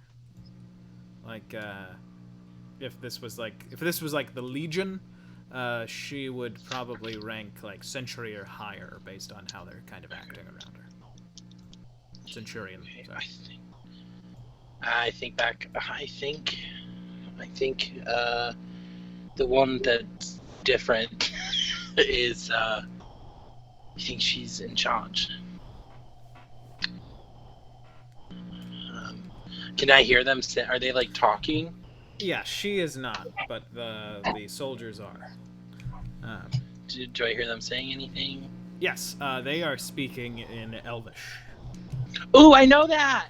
I know you do. Sorry. You only know half of it. Sorry. I can only pick up every other word. You're like a person who took French in high school instead of somebody who took Spanish in high school. Yeah, you can hear, and basically what you're hearing is them talking about a raid. It seems like they have succeeded in a raid a few days ago, and that if everything goes as planned, the next one they will be able to get at the cache. Get at the cache? The cache? What do you call like a supply It's a cache? cache. Supply Oh, cache? it's a cache, Okay. yeah. They will be able to get at the cache, which to your medieval fantasy mind means, a supply cache. But they are all letting their horses drink from the pond that you see, and their horses make a nature check, Althea, because you're close. Okay. Well, let me turn my advantage off before I do it. Nature. 7. Okay. They're horses. Maybe. Never mind. They kind of look like big dogs. I don't Yeah. really know what they're riding, guys. I think they're coming in on real big puppies. Okay, but that's kind of what they're talking about, and then you do hear one of them address the leader as just Princess Ganelon. Ooh, prince. We go to princess. As an action, I can see through my familiar's eyes and hear what it hears. So I'm gonna be doing that. I'm gonna be listening through my bird, and I'm gonna have my bird like fly over here, just like the crow. Yeah. Or fly over here and like start drinking out of the oasis, Okay. so I can listen Yeah. and look. You land, and two of the soldiers kind of point at it, but it's just kind of like, the bird's pretty brave. It's like when you see a pigeon coming right up to somebody. Yeah. That's kind of their reaction. But you both hear, as that kind of goes on, they're all kind of like talking about somebody who's not here. They're kind of talking shit about another soldier. How he, wasn't anywhere to be seen during the raid, but afterward he showed up and he had a few, trophies that he had taken, and, that's they're pretty sure he just found some dead bodies and made way with a couple of ears, and that's an old custom. It's kind of weird that he would do that. They're just kind of like shooting the breeze while they're moving through. Does the name Princess did you say Gamelon? Ganelon. Ganelon. So Ganelon. Yes, or an A. I don't remember how I spelled it. Okay. What did It's Althea roll It's a. For for your Amoncian history check? my Amoncian history check is, and that's the second one, right? Oh, it was 16. Both my histories were 16. Okay, nope. Ganelon wouldn't mean anything to you. It I would would- mean something to Mary. Yeah. I was gonna send that if I couldn't think of anything. I was gonna send it back. The leader here is Princess Ganelon. I don't know. I don't really remember from my studies, but Well, let me inform you about the Ganelon family. Basically just the Ganelon chief the Ganelon king, the Remy chief was named Ganelon. That was his last name. That was like his family clan name. And they were stripped of all land and power when this region was conquered because they turned traitor on the Hallandor Empire after throwing in with them relatively early in terms of the conquest. Yes, and then Gertorix Ganelon was Gertorix Ganelon was made to stand before his whole family naked as they counted his living soldiers. And then every 10th man was beaten by the first 9, counted by the Remy king. Yes, while he was made to watch it. Then the remaining soldiers were forced to leave their families behind and was sent as the front line on the Uvilian campaign.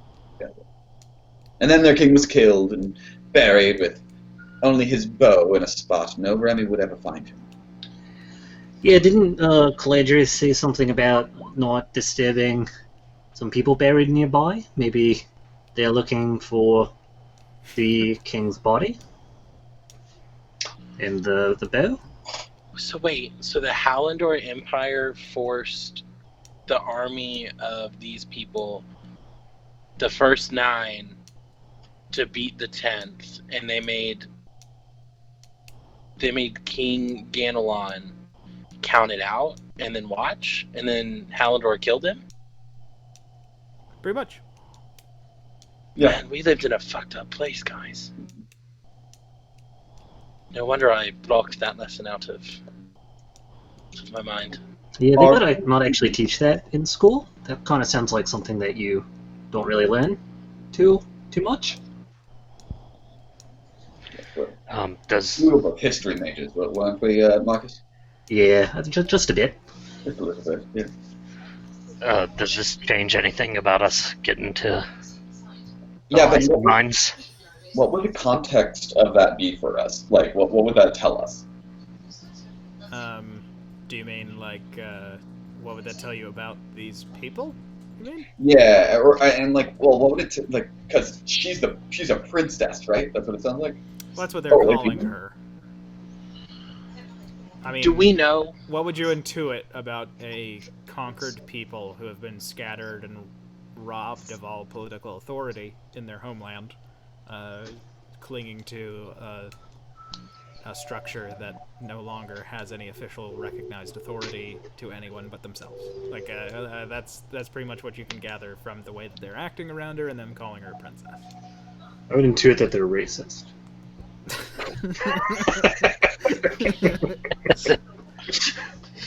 Do we know anything? Are they like?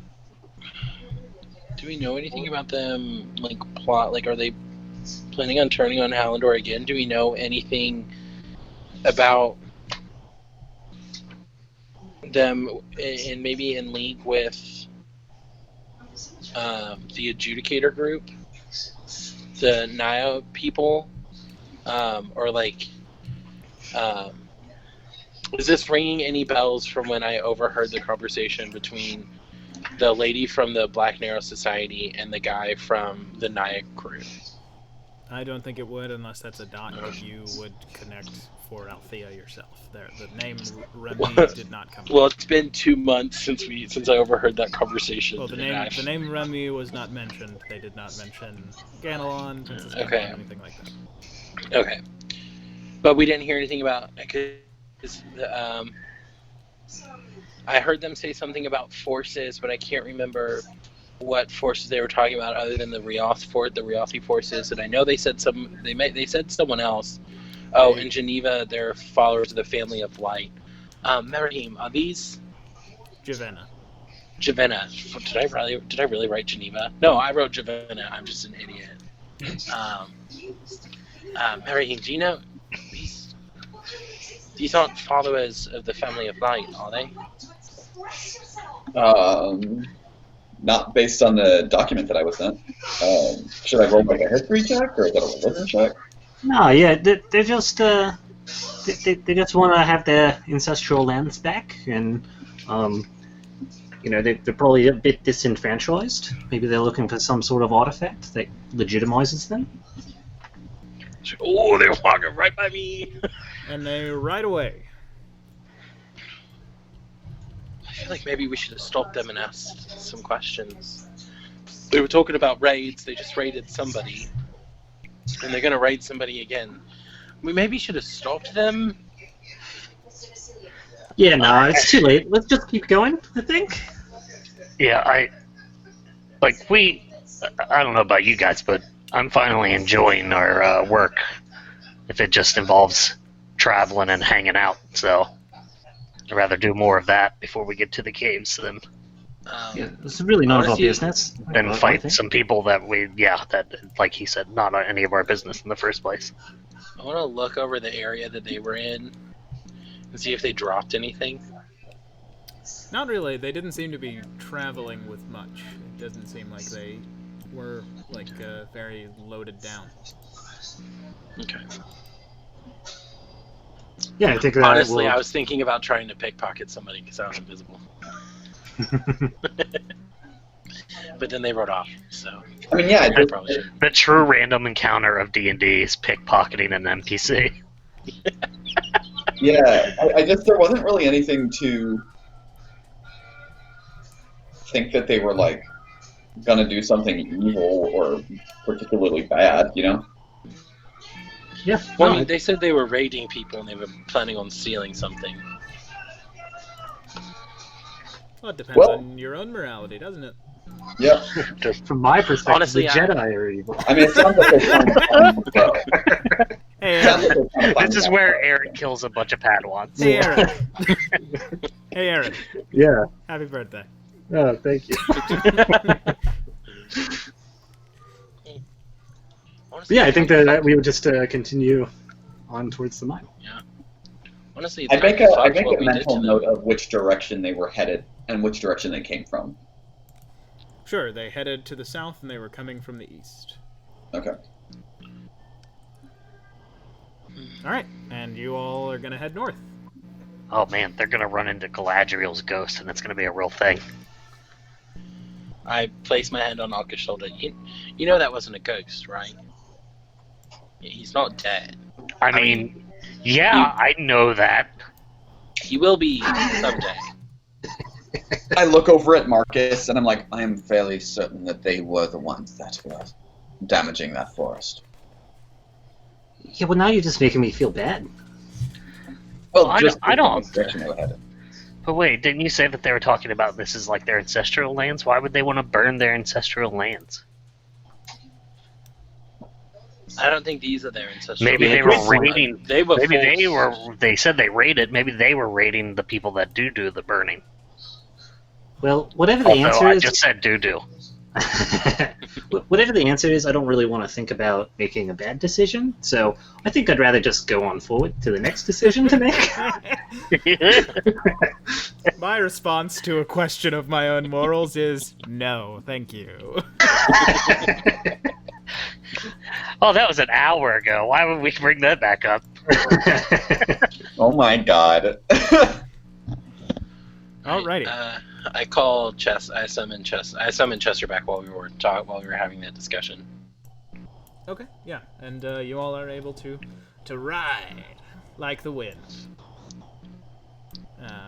And you're riding like the wind, and it brings you ever closer to the Shroud Mountains. Is there anything that you all wish to discuss as you make your way closer? Guys, it's really. Just ever think about the place that we live in, the things that the place that we're fighting so hard to protect has done. I mean, pretty often, yeah. Yeah, that's another thing I try not to think about too often, actually. But, I'm sure that you could do some good for the working people of the world, if you'd like. I have some literature I could give you. Marcus, it does sound like you, and I don't mean to offend, I hope that I don't, but it sounds like you like to theorize about how to make things better, but you're hesitant to put those theories into practice.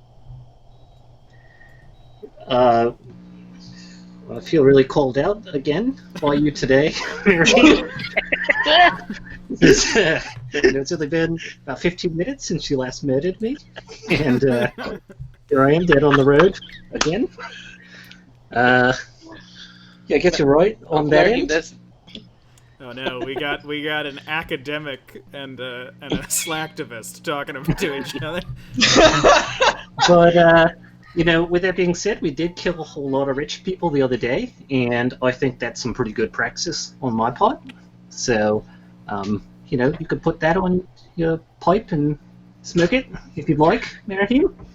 Also, saying is you are a person with outstanding skill, but you seem very hesitant to even think about it or acknowledge the problems facing our society.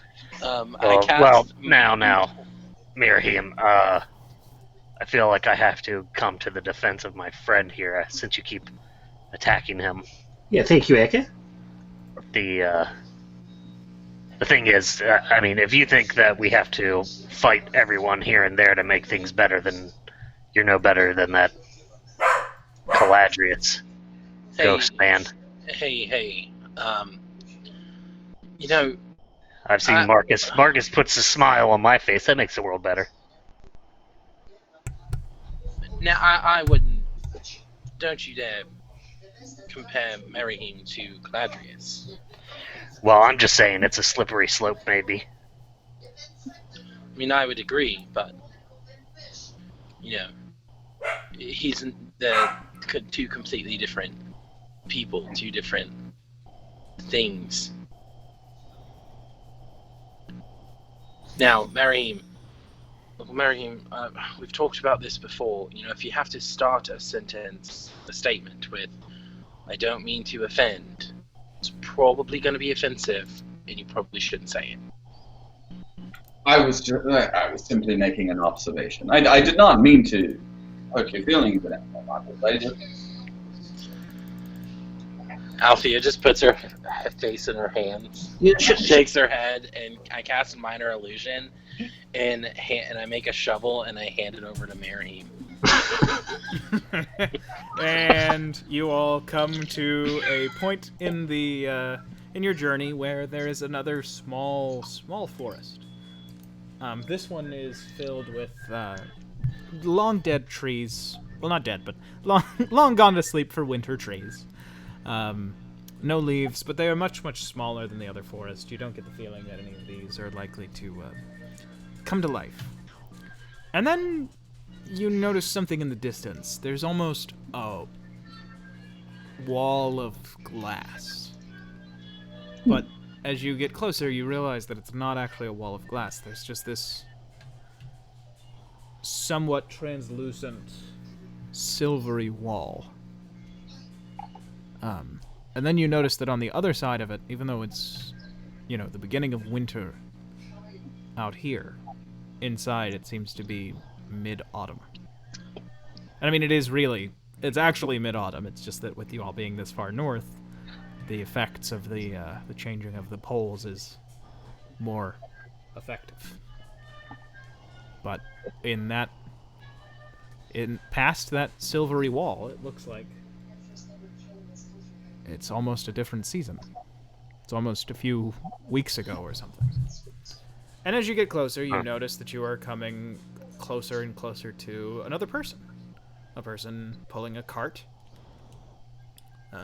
And on the back of the cart, there is a mess of exotic fruits, vegetables, spices, a few odds and ends, a lot of rope, paint, lots of liquor, wine. Is it Aster? No.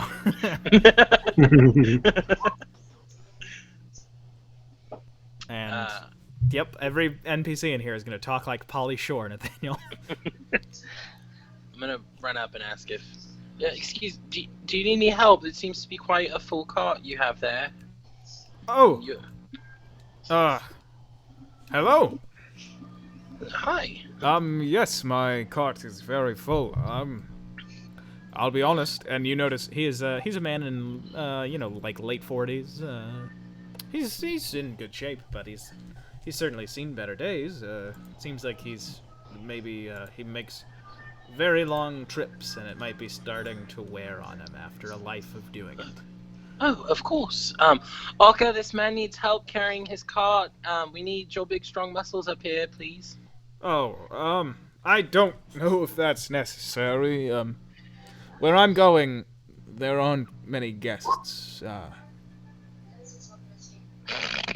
My old back. Oh. No, a 12 is reasonable. A 12 is you're able to help him with the cart.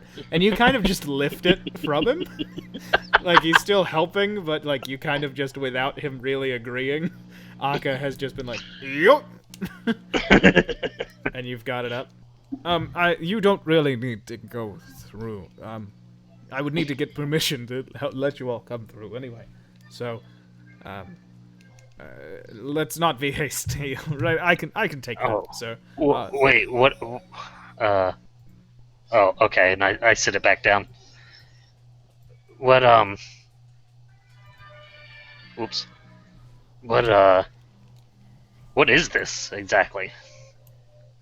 And I'm gonna walk up and knock on it.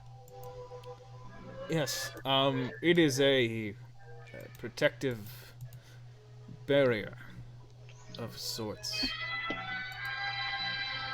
It keeps Protective from what? it keeps the people inside safe from attack. I've been raided by rummies recently. No. Just safe from attack from anyone. You can't enter without permission or very strong spells. Is there Marahim, you're a little somebody far, that aren't we can you? talk to for permission? Tell you what, I will get my cart through the barrier, and then I will go as quick as I can and ask the Primar if you're able to come through. What happens if we just try to walk through without permission? You would be hurt unless you have very, very powerful magic. I just want to place my hand on the glass. Okay. You will take... and you notice that it's not glass, it just sort of feels like almost mist, like it's cold to the touch. You take 4 points of damage. Oh, do I take that when I tapped on it? Oh, did you tap on it? Yeah, I said I walked up and just gave it a little Okay. soft knock. Akka, you take 11 points of damage. Damn. Oh, what It kind? doesn't, and I'm saying it that way because it is not a type of damage that you're familiar with. It doesn't feel like anything you felt before. Oh. I feel like if I would have seen Akka get hurt by it, I probably wouldn't have touched it. I don't know if you saw it hurt him. Akka, did you react when you felt pain? Yeah, 11 damage for sure. Okay, then yeah, you saw it, so you don't take Like, that that's 4 damage. definitely when you accidentally, shock your finger or something and you're, shaking it and you're like, oh! And he, you see he makes it through. And he sets his cart down, while a very rude dog barks inside because somebody's home. And he turns around and he says, When you get somebody to ask them if they'll let us in, can you also tell them to send a healer? And then I show, my scarred up knuckles, which the scars were there way before I knocked on this thing. Yeah. I'll try and get someone. Could I have each of your names, please? Yeah, hello. I'm Marcus. Gotcha. Marahim. Name South. Yeah. So I'm used to him introducing me. I'm Akka. I'm Edelsinius. Adelsinius. How do you spell that? Edelsinius. It's Etelcinius. And that you, sorry, when I say you, I mean V, because we're in Rome. Your name is Meddlesome? Okay. Edelsinius. And he runs off now that he has your names. Yeah, sorry, I don't really like this. It's kind of unnatural. I'm sorry I didn't introduce you, Akka. Normally try to be a little bit more accommodating. You know, I understand he's not a cute like tree or an ugly bug. Yeah. Can Not I make wrong. an Arcana check, Ben? I want to see if I've heard of this kind of magic before. Okay. Yeah. Make an Arcana check. 27. oh shit. You feel like you are witnessing. Aka, do you describe the pain that you felt? Sure, can you describe the pain that I felt? Yeah. So, Aka, you felt when you touched this barrier, almost as if there were shards of glass breaking inside of you. Already shards, and they were breaking. No, you felt as if there was glass breaking in each of your veins, as you also froze and were set on fire. All from the inside. Did you guys ever get caught on fire in the middle of winter with sickle cell anemia? No, So that's what it How felt do you like. think I lost my arm?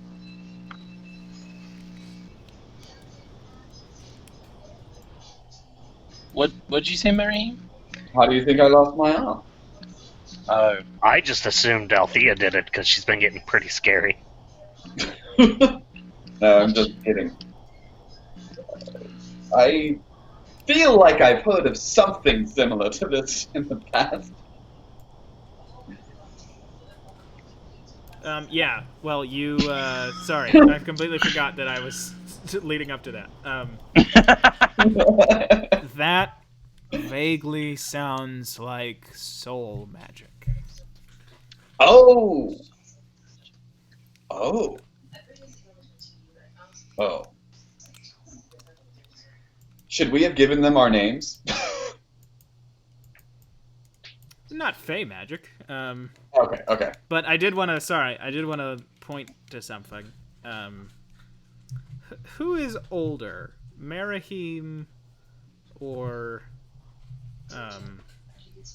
Marcus? Althea, the spry little 23-year-old. That's I how the think people Mar- at work describe me. I think Marahim is like in his And is what? You kind of cut out. probably like late 50s. Oh wow. Well, because he's like a contemporary of Althea's parents. Like, Yeah. I've been misrepresenting him in my mind as a dilf. oh, he's still a gilf. He's just still like, a dilf. That's a gilf, Boy, baby. we just, No, Okay, just say, maybe this tells maybe more about early- Ben as a person than anything. early 50s then. Because how old were Althea's parents like when they had you? I assume that they were like on the younger side. So he's probably like around. I mean, I'm kind of picturing her as like her parents' situation the same as mine, and my parents are like, I'm 20. I turned 25 today, and my parents are 57. So Okay, you're Yeah, 55. that works Marahim. out. Yeah, Yeah. I'm like 55. Yeah. Okay. I apologize. And Marcus is probably about the equivalent, but for halflings. So he's probably in his like 60s or 70s. Yeah. Okay. Then Marcus, the name Edelcinius has not been popular with gentlemen since like 100 years ago. It was not a popular name. So it wasn't even popular like when I was No. born. You did not go to school with Edelciniuses. Right, sure. It's like running into somebody named Ruth today. My mom. Oh, dude. Whoops. No, you're fine. I know someone younger than me named Ruth. It's okay. The only person I've ever liked in my actual family, his name is Ruth, so. Nice. And it was Babe Ruth, your maternal grandfather. No, it was my grandmother. Her name was my great-grandmother, and her name is Ruth, and she was a babe. All right. And Now we're talking about guilt. Why? We're only a third of the way through the campaign. because we're all having a good time. And Edelcinius returns, and he sort of beckons you all in, and he says, "All right, Aka, Marcus, Althea, Marahim, you are welcomed to Lypris." Lypris. What? Thank you. The Librous Minds. Edelsinius, that's a bit of an odd name. Bit of an old name. Haven't heard that in a while. Do you have any story behind that name? Is it like a grandfather, like a family name, something like that? My parents were old-fashioned. You all right? He kind of gives you a awkward nod. And then he says, Akka, would you mind helping me now that we're on this side? Yeah, there's not going to be another one of those walls for a while, is it? Because my hand's still hurt and you didn't bring a healer. No, I'm sorry. Oh, I did bring you this. And he reaches into his pocket and he pulls out 3 berries. Oh, excellent. Marcus, are these like the berries that you make? They are. Alright, I'll pop them in my mouth and get 3 health, right? Yep. Nope, 3 damage. They're Roll soul initiative berries. against Edelsinius. Oh, my tummy! Roll. Yeah, I help him with anything he needs help pulling around or moving. Roll advantage against the guy who's named the equivalent of Edgar. Ben, I want to look at some of these plants, and sure. Especially since they seem like they're, inside of this thing, they're acting differently. So, Ooh. is that just a nature check? Yeah. 15. Okay. Yeah, you notice that some of these are basically what are the equivalent in the Hallandor Empire of like protected species. Sure. Old flowers that their natural habitat sort of got turned into cities or quarries, that sort of thing. So I don't know if you mind me saying this with a natural 29 athletics. I at some point I just realized a good angle to carry, and so now I'm just kind of have his cart on my back and I'm hunched over walking it. Well, I was gonna say that you flipped him up into the cart and turned it into a pedicab when you took that position. Oh yeah, that's great. That's great. I like that. Move him down onto the cart and I'll take the spot. All right. So, Ethel, you said... You don't mind if I call you Ethel, do you? I don't. You said this is... You have to have powerful magic to get through this, glass wall. Is it, I think I've heard of something similar. Is it, like, apples can go through it, and, the color green, maybe some yellows, but like not purple or red. I'm sorry, what? Not quite the same, Althea. Do you know what I'm getting at, Mary? I believe that I might, but... Like intelligence can go through, but like your charisma can't, and... This doesn't make any sense to me. Let's go on to my town. Yeah, not sure with that. And I have to do something for like 3 minutes. Do you all mind?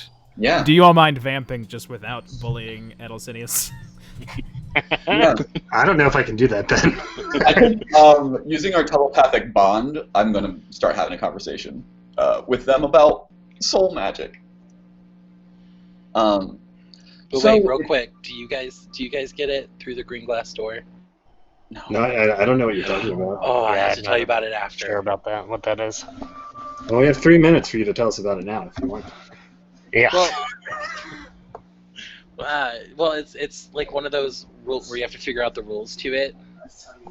And there's like only certain things can go through. So it's like pizza can go through and like pepperoni and cheese, but like sausage can't.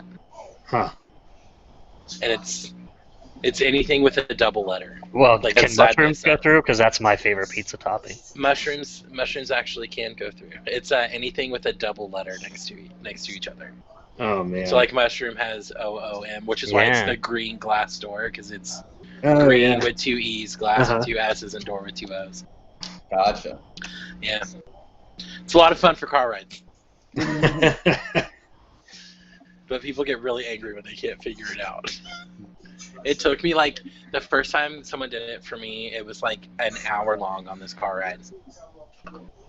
Wow. Yeah, that would take Yeah. me a long time too. I mean, because you automatically want to just think that there's something related to the thing that you're talking about Yeah. instead of the word. People would be like, kittens can go, but cats can't. And I'm like, oh, like old and young. I was like, all right, so a baby can go, but like an adult can't. And they're like, no, neither thing can go. And I was like, son of a bitch. Right. Yeah, I'm so bad at those kind of puzzles. I would This made me so I'd mad. get up after 2 minutes. They're so much fun to do. But all right, discussion on soul magic. Oh yes. Well, isn't that what Galadrius does? I mean, I suppose we are going to the place that he used to get stuff from, his little powders, but... Caladrius' family created soul magic, from what I can tell. Or do you think these people are going to be his family? That, or perhaps they're disciples or students. It's a very dangerous magic. We need to be very careful here. There are certain spells that can actually make you cease to exist, and not just physically. Yeah, we saw him just make somebody die with just a word. No, not death. Wasn't that what ceasing to exist is? Yes, but with death, your soul will remain or move on. You would still exist in some capacity, but there are aspects of soul magic that can make you cease to exist in any capacity, physical or spiritual. So, perhaps this is a location where we should be diplomatic and tread carefully. Caladrius did say he'd probably be let in, so he knows of this place at the very least. That he does, and he seems very protective of it. Okay, I'm back. I'm sorry. That was longer than 3 minutes, I think. Okay. Are you all still here? Yep. Yeah. No, I left. All right. Everybody please speak up a little bit. But Edelcinius leads you all to what becomes a cobblestone road. And you all of a sudden walk through the remaining autumnal trees into what looks like, an extremely well-kept town. And you see these thatched roof cottages where it seems like they are sort of built with these triangular walls in the front and back. And then these low walls where the roof actually connects to the ground. So And tents. Huh? So they're big tents. Kind of, yeah. Oh man, if everything's autumn all the time here, I bet you they have really good mead. We should go find a place that gives out that you can buy drinks. Can I roll like a history architecture roll? Is this like a old style of building? Yes, it is. Okay. But go ahead and roll. Okay. Do you think they have like 19? pumpkin carving contests? Yeah, 19. This was essentially the dominant princedom of Amancia. This was their architecture. Interesting. And Amancia is the place that was killed, right? Well, it's the province that you are in. It is basically you all are in Amancia. It is the biggest of the provinces of the empire. I almost gave the number, and I haven't decided how many there are in the south. This is quite an interesting place. This style of architecture hasn't been around for hundreds of years. Very well preserved. Yes, we do our best to maintain it. It's very Is this well guy an looked elf after. or a human? Huh? Is this guy an elf or a human? He is a human. Okay. But when you walk in, you do notice that it seems like the few people that you see, who are all sort of in the middle of some sort of tasks, although a few of them seem to be resting between something that they would be doing, it does seem like there is a mixture. There are Goliaths, orcs, dwarves, elves, humans, halflings. I think to everyone, if I'm right and my supposition is correct here, these might be the original fangs of the jackal. Yeah, what do you say that? Well, in Orthentius's journal, he wrote that the jackal's fangs shall learn to see the soul and how to hide pieces of it, and that he shall let them be for 100 years or so.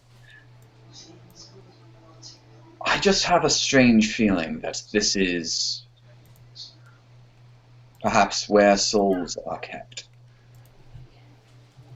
That, I think to everyone, but it's pointed at Marcus. Is this the same jackals that we talked to? Yeah, I don't know what you're talking about there. Actually, Eka, we just, we heard about them in the tower from before. what are you talking about? Okay. Yeah, don't worry about it. And then I'll say out loud, Oh. Edelsinius, where exactly are we going with this? Oh, the cart's fine. I was instructed to bring you to the Primar. To who? The Primor? The Primar. Sorry, I thought that you all, from your voices, were from Hallandor, but no, the Primar is the proconsul of the town. Yeah, The all right. Pro Console? Is Basically, that like, it's the equivalent of like a mayor. oh, so he's not like the PlayStation Pro or like the Xbox One? Never mind, sorry. That's pretty good. Bad joke. All right, let's head and meet him then. Primark. Beautiful flowers, by the way. Bit rare. Oh, yeah, it's one of the things that a lot of the townsfolk take a lot of pride in. Is there a good place to get mead around here? Oh, No. yes, there is. That last house up there, Last house on actually- the left. sort of our mead hall. Oh, Oh god. Ah!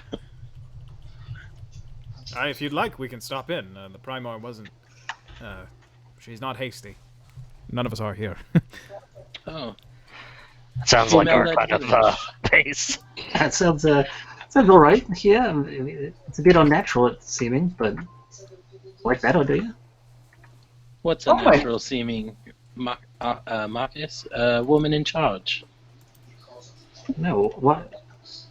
You know me, Althea. I don't think that way. No, I mean the place seems unnatural. Just It's all hard work.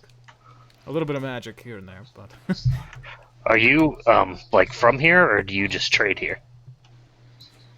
oh, I'm from here. I wasn't born here, but was brought here very young.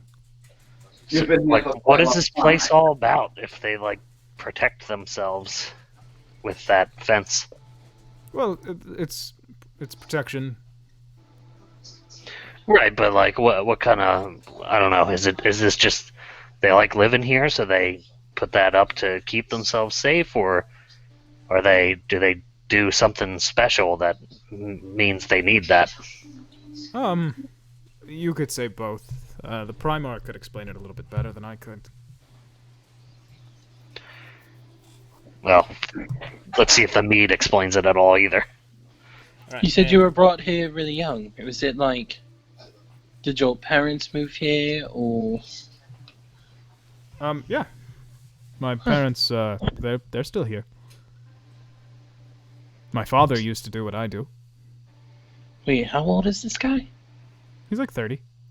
Oh. Or The late name 30s. sorry. Ethelsinius, I was expecting it to be like, It's just He's a an baby old man. compared to all of our ages. not mine. Yeah, he's younger than your companions. Okay. I'm gonna go on into the place he said that we could get drinks. Sure, there is no tavern map, but We don't need one. That's fine. Yeah, I'm okay with just saying we get them. And there's kind of a like Oktoberfest vibe inside of it. Like that's sort of the inside of the building is like that like those green sort of cross wood like diamond shapes are sort of all along the wall. And it is like there's just a bunch of mead casks of it that you can go up and like basically do a tap into a big mug, and they are willing to give you as much as you want. And it is it's not the best mead you've ever had, but it's definitely good. Okay, I'm gonna pay for everyone, including the, I'm sorry, I'm just so bad with Edorus? Edelsinius. Alexinius, way off. I'm gonna including think. him. I'm gonna think at Akka. Let them get their first round. I'm curious about something. I want to see if their coins are old or if they are current. Well, we could always just ask. Fair enough. And then I say, do you all accept, these kind of coins? And I show them my gold pieces. Yeah, why wouldn't we? Oh, I just wasn't sure because we had to get permission to come here, and I've never been here before. Oh, but Athosinius, he goes outside and he has to buy things from Empire traders and such. So Hallandor silver is good here. All right. We're yeah, citizens you're right. of the Empire, after all. Okay, I get it. You're smarter than me. Fine. I'm sorry, I did not mean to offend. It's not so much that you offended me. It's just that I'm. Just an observation. Stop yelling in my head. He says to Marcus, who's just like, "What's the coin look like?" I didn't say anything. Oh, not Marcus. I meant Mary. But Edelsinius does offer Everyone to hates buy... me today. Edelsinius does offer to buy you all drinks, and you do see that he has some old coins in his coin purse. Oh, well, appreciate that. I can't, you helped us get in here, so I think I'll have to buy you 2 rounds now. And I'll pay for 2 rounds for everyone. We don't have to play this out. I'm just, Aka's kind of pulling a Marcus and like, let's elongate this. Sure. Because we're actually doing something that he's really enjoyed, which is just like traveling together. Yeah, nice.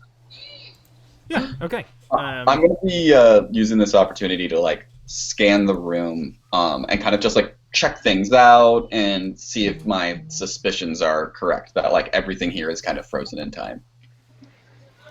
Well, you do notice when you go past the blacksmith, the smithy, that it does look like he's making, like, mostly horseshoes and plowshares, but he is making a few weapons. Seems like he's got a few of those on his shelves, and they seem to be modern.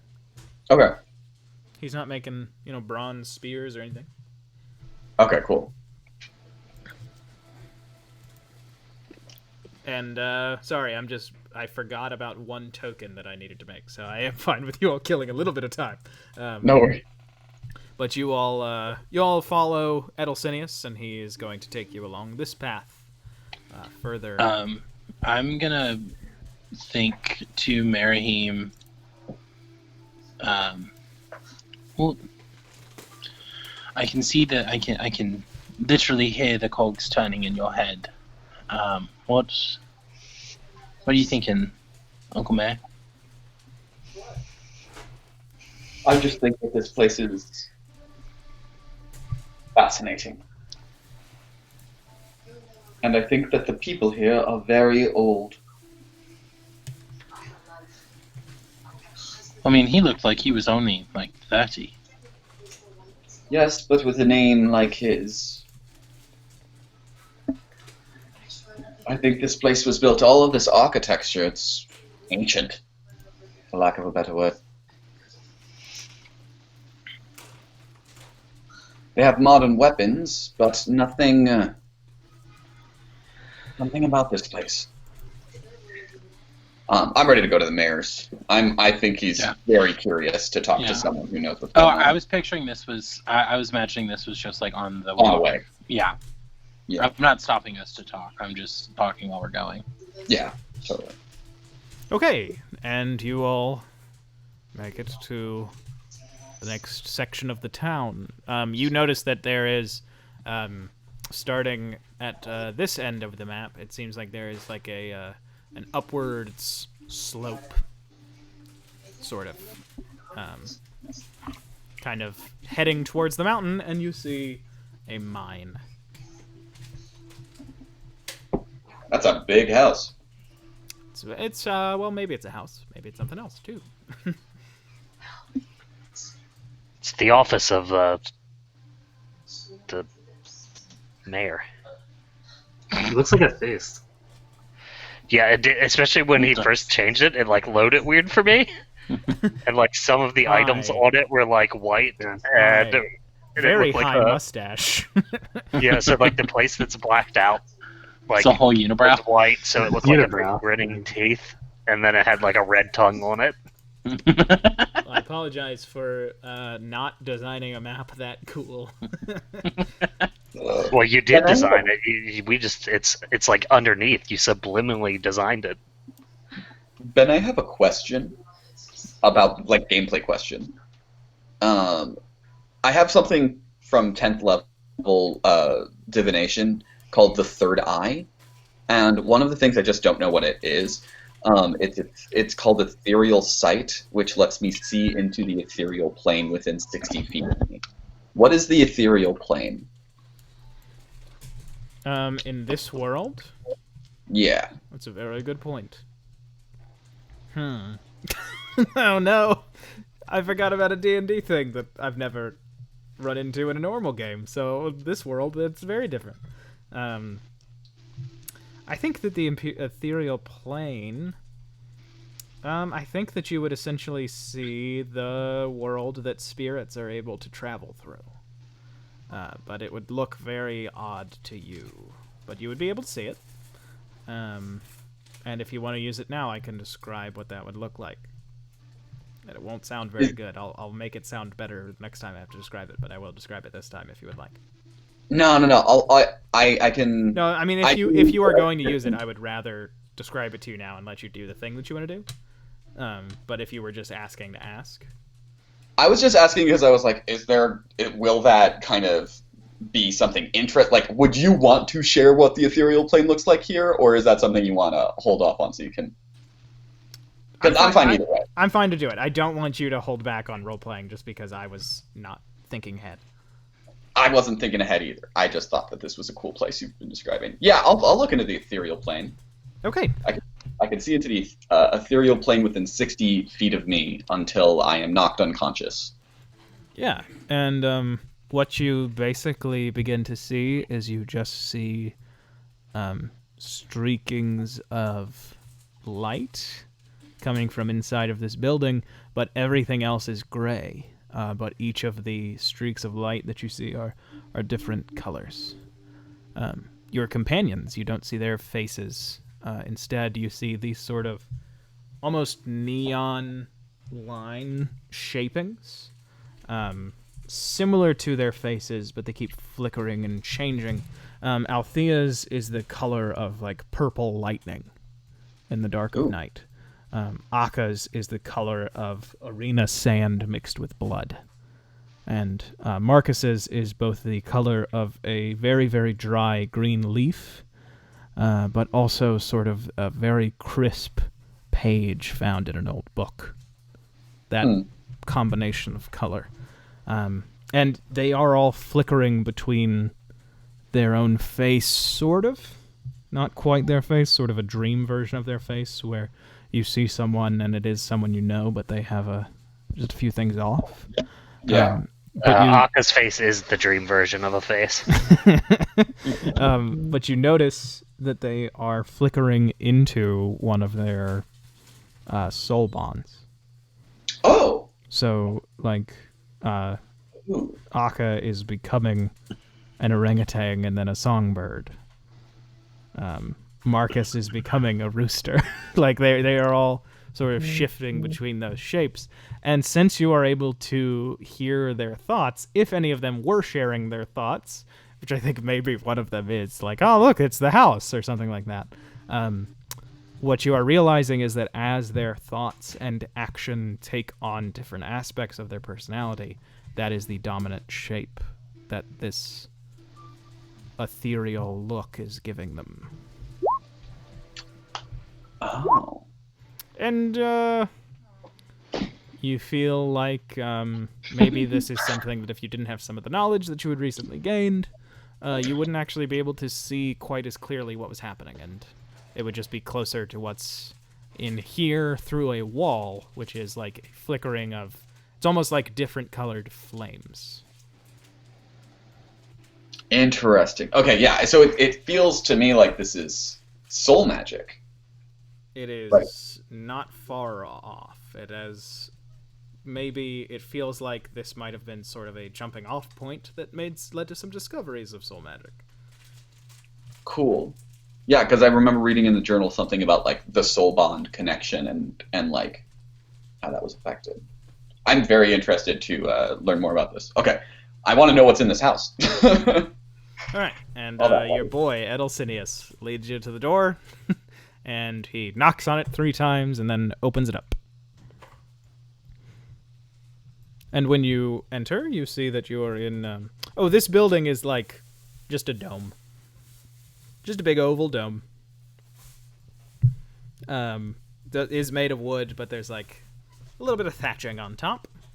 And inside, you see that there are 2 guards sort of lazing about. They are sort of in conversation with the woman behind the desk. The woman behind the desk seems to be in her early 60s. And across the room, you see a very, very young man. He is maybe 14 years old. And he is reading from a large book. And Edelsinius sort of just closes the door behind all 4 of you, or is Althea staying outside? Oh, no, I'm coming in. Sorry. It's all right. And as he closes the door, he says, "It was nice to meet you." Nice to meet you too, Edelsinius. Hey, what are Edelsinius's soul bonds? Oh, you Like, do I see that shifting in his face as well? You didn't really. Okay. Like, you see there is movement, but you can't quite make it out. Like, oh, is that a gorilla or a penguin? Gotcha. It's nice to meet you, Ethel. Not my name. Then he leaves. And you've entered, and this woman looks up, and she says, hello? Hi, we were told by a new friend that the primer would possibly be willing to see us.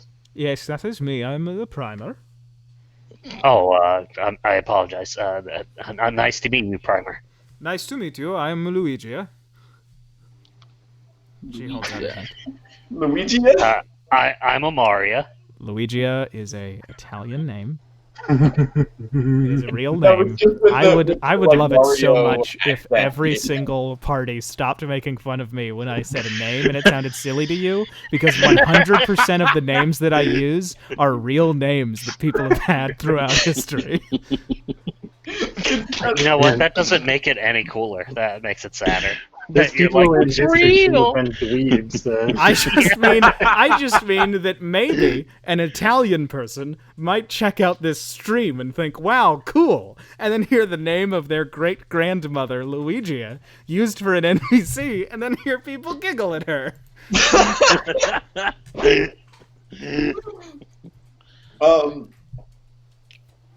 What are the sources of that light you were describing, by the way? Those They torches. seem to be in the throat. That seems to be where they start. And wait, in the throat of her? Throat of the 4 lights that you saw through the wall very dimly are in the throats of these people. Oh, okay. But yes, I'm Akka. This is Marcus and Hello. Mirahim and Althea. Pleasure. I'd love to see a woman in charge. For a change. Thank you. So, I understand that you have come here. Athenius did not recognize your faces, but I have heard your descriptions before. From a mutual acquaintance, I assume? Yes. Caladrius Catus. The, if we are technical, the owner of this land. Yes. Interesting. Did not know that. Yes, his father bought it some time before he was born. And Caladrius... Correct?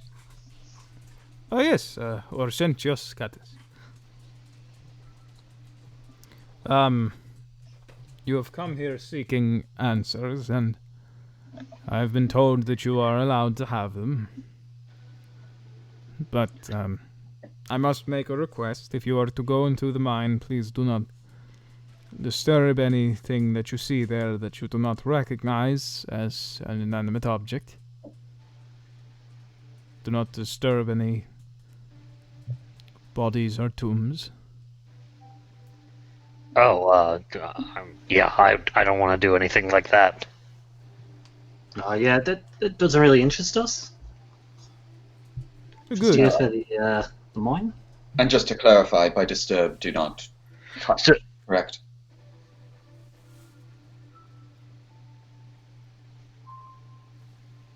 Sorry, what were you saying? You all sort of talked and then you all sort of stopped. No, Mirahim said something. yeah, I was just wanting to clarify that by disturb, you just means do not touch things, not or like attack them, obviously. But Yes, do not touch them or the tombs that they live in. and there's nothing else that we should know, correct? About how to not. I genuinely do not want to disturb the corpses. It would be inappropriate, shall we say? So I just want to make sure that we don't do anything by accident, because some of us are clumsier than others. Cast any spells that are harmful near them. Okay. Why? It could damage the spells that keep them safe.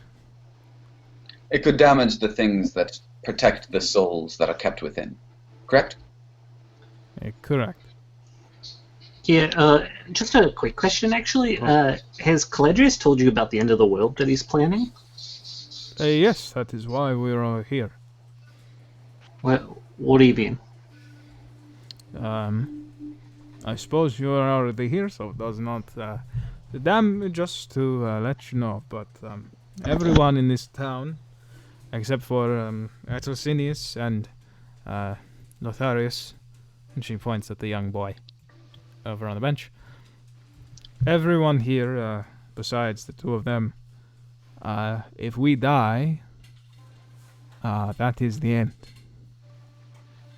You are being kept alive by soul magic, correct? Yes, we do not have them anymore. You do not have souls anymore. Correct. Now, why is that? If you don't mind my asking, Do you have souls? They're just like in the cave or something? No, we do not have any. They were stripped from us. That's horrible. They're mine. They were stripped from you by the mine. Yes. Hmm. The mine was built. Well, it grew from the body of an ancient and powerful god. His body was scattered across the earth by his enemies, and his heart and his brain were put beneath this mountain. His body, and the blood that poured from his severed bits, grew into the most potent, magical thing in the world. Limlac powder. But the connection between the heart and the mind is where the soul is found. And dead as he was, there was still power. And everyone who lived here and worked in the mine, the families of those who lived here, they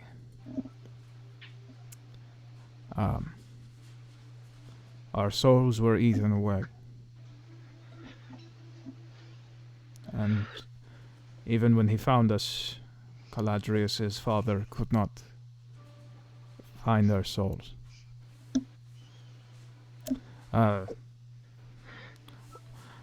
Lotharius, and she points at the young boy, and his younger brother, Etrosinius, they were born after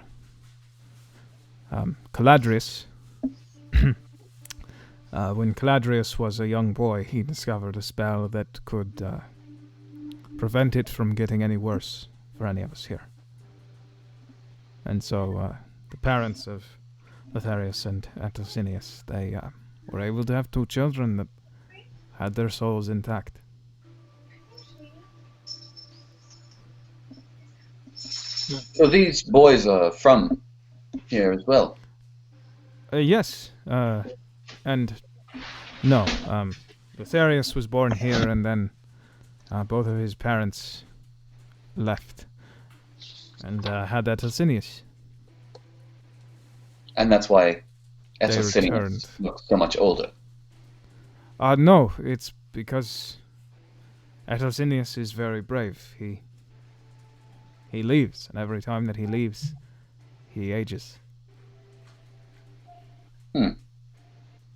Very How old is he really? 60, I think. 16? 60. 60. 60. And how old, if you don't I mean, mind? that sounds young to me, but How old are you, if you don't mind my asking? I am 210. all right, that's getting up there.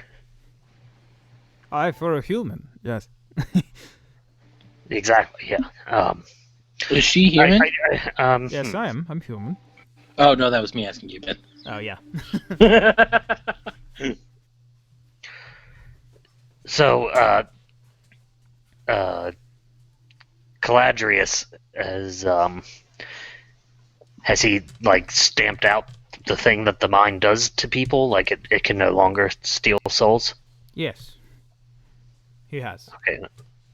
And that's just always is like that. So if we do go in there, we won't Your have our souls souls- stripped. Your souls will be fine, permitted you do not go down deep where the Limlac is.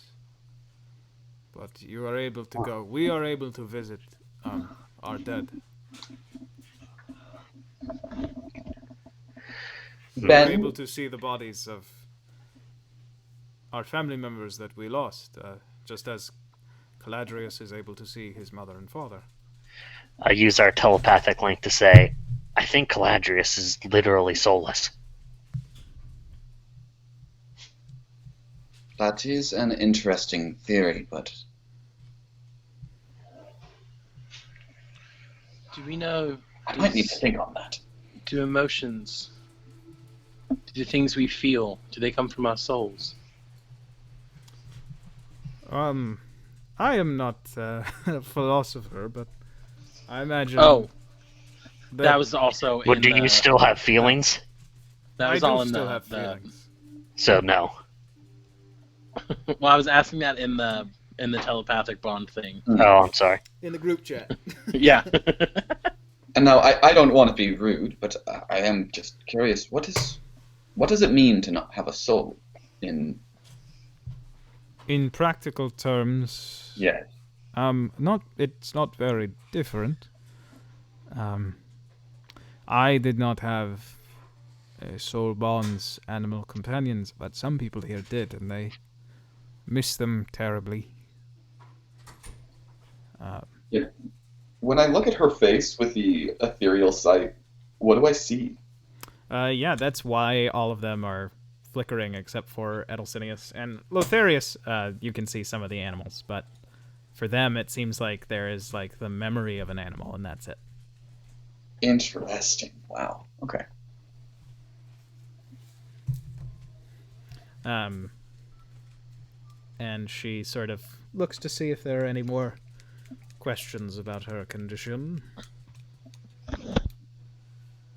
Or about this place, anything about that. Ben, can you remind us what our ultimate goal is in the mine? Yeah. You were basically being sent to see if Caladrius was here, and then learn anything that you could about him or his goals. Okay. I just wanted to make sure there wasn't like a MacGuffin or something that we were like intended to retrieve, because I didn't remember there being one. Hey, I don't think that far ahead, baby. If you don't have I'm just souls, kidding. I knew that this. I've known about this place since the beginning of the campaign. I'm sorry. What were you asking? Well, I mean, technically, we're still at the beginning at 1/3 of the way through. Connor, what were you asking? Sorry. So, oh my god, I'm sorry. Birthday, sorry. death day. Yeah. So, if you guys don't have a soul, his whole plan is to bring our souls from this world to the next. What would that mean for you? Well, that is part of why we're still here. So that we can get them back. But how? He said he can't make new ones. He said he can't. Once they're gone, he said, No, basically shit out of luck. a soul and a body have to die. Well, for him to be unable to use the spell as he intends. So if I were to be killed, that's the ball game. That's not an expression in this world. If I were to be killed, that would be the end of me. But if one of you were to be killed and your soul happened to linger, from what Caladrius has said, that would work. So this is where he keeps all of the souls so that he has collected. I don't know much about that. No. Do you all have a library? And Lotharius says, "Yes, we do." Is that the boy? Yeah. That's the 71-year-old man. Yes. That's just a little joke. He is 71 years old. But yeah, it was the boy. I would love to see this library at some point before we leave. Oh, I would be happy to show you. I don't. Most folk here are only interested in reading about crafts and things to make them perfect artisans capable of building houses for everyone when we make the change. But I'm a great lover of fictions and history and physics.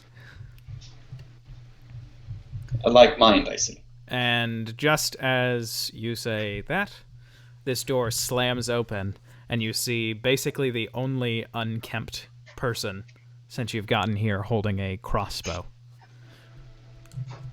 And he goes, "I fucking had it!"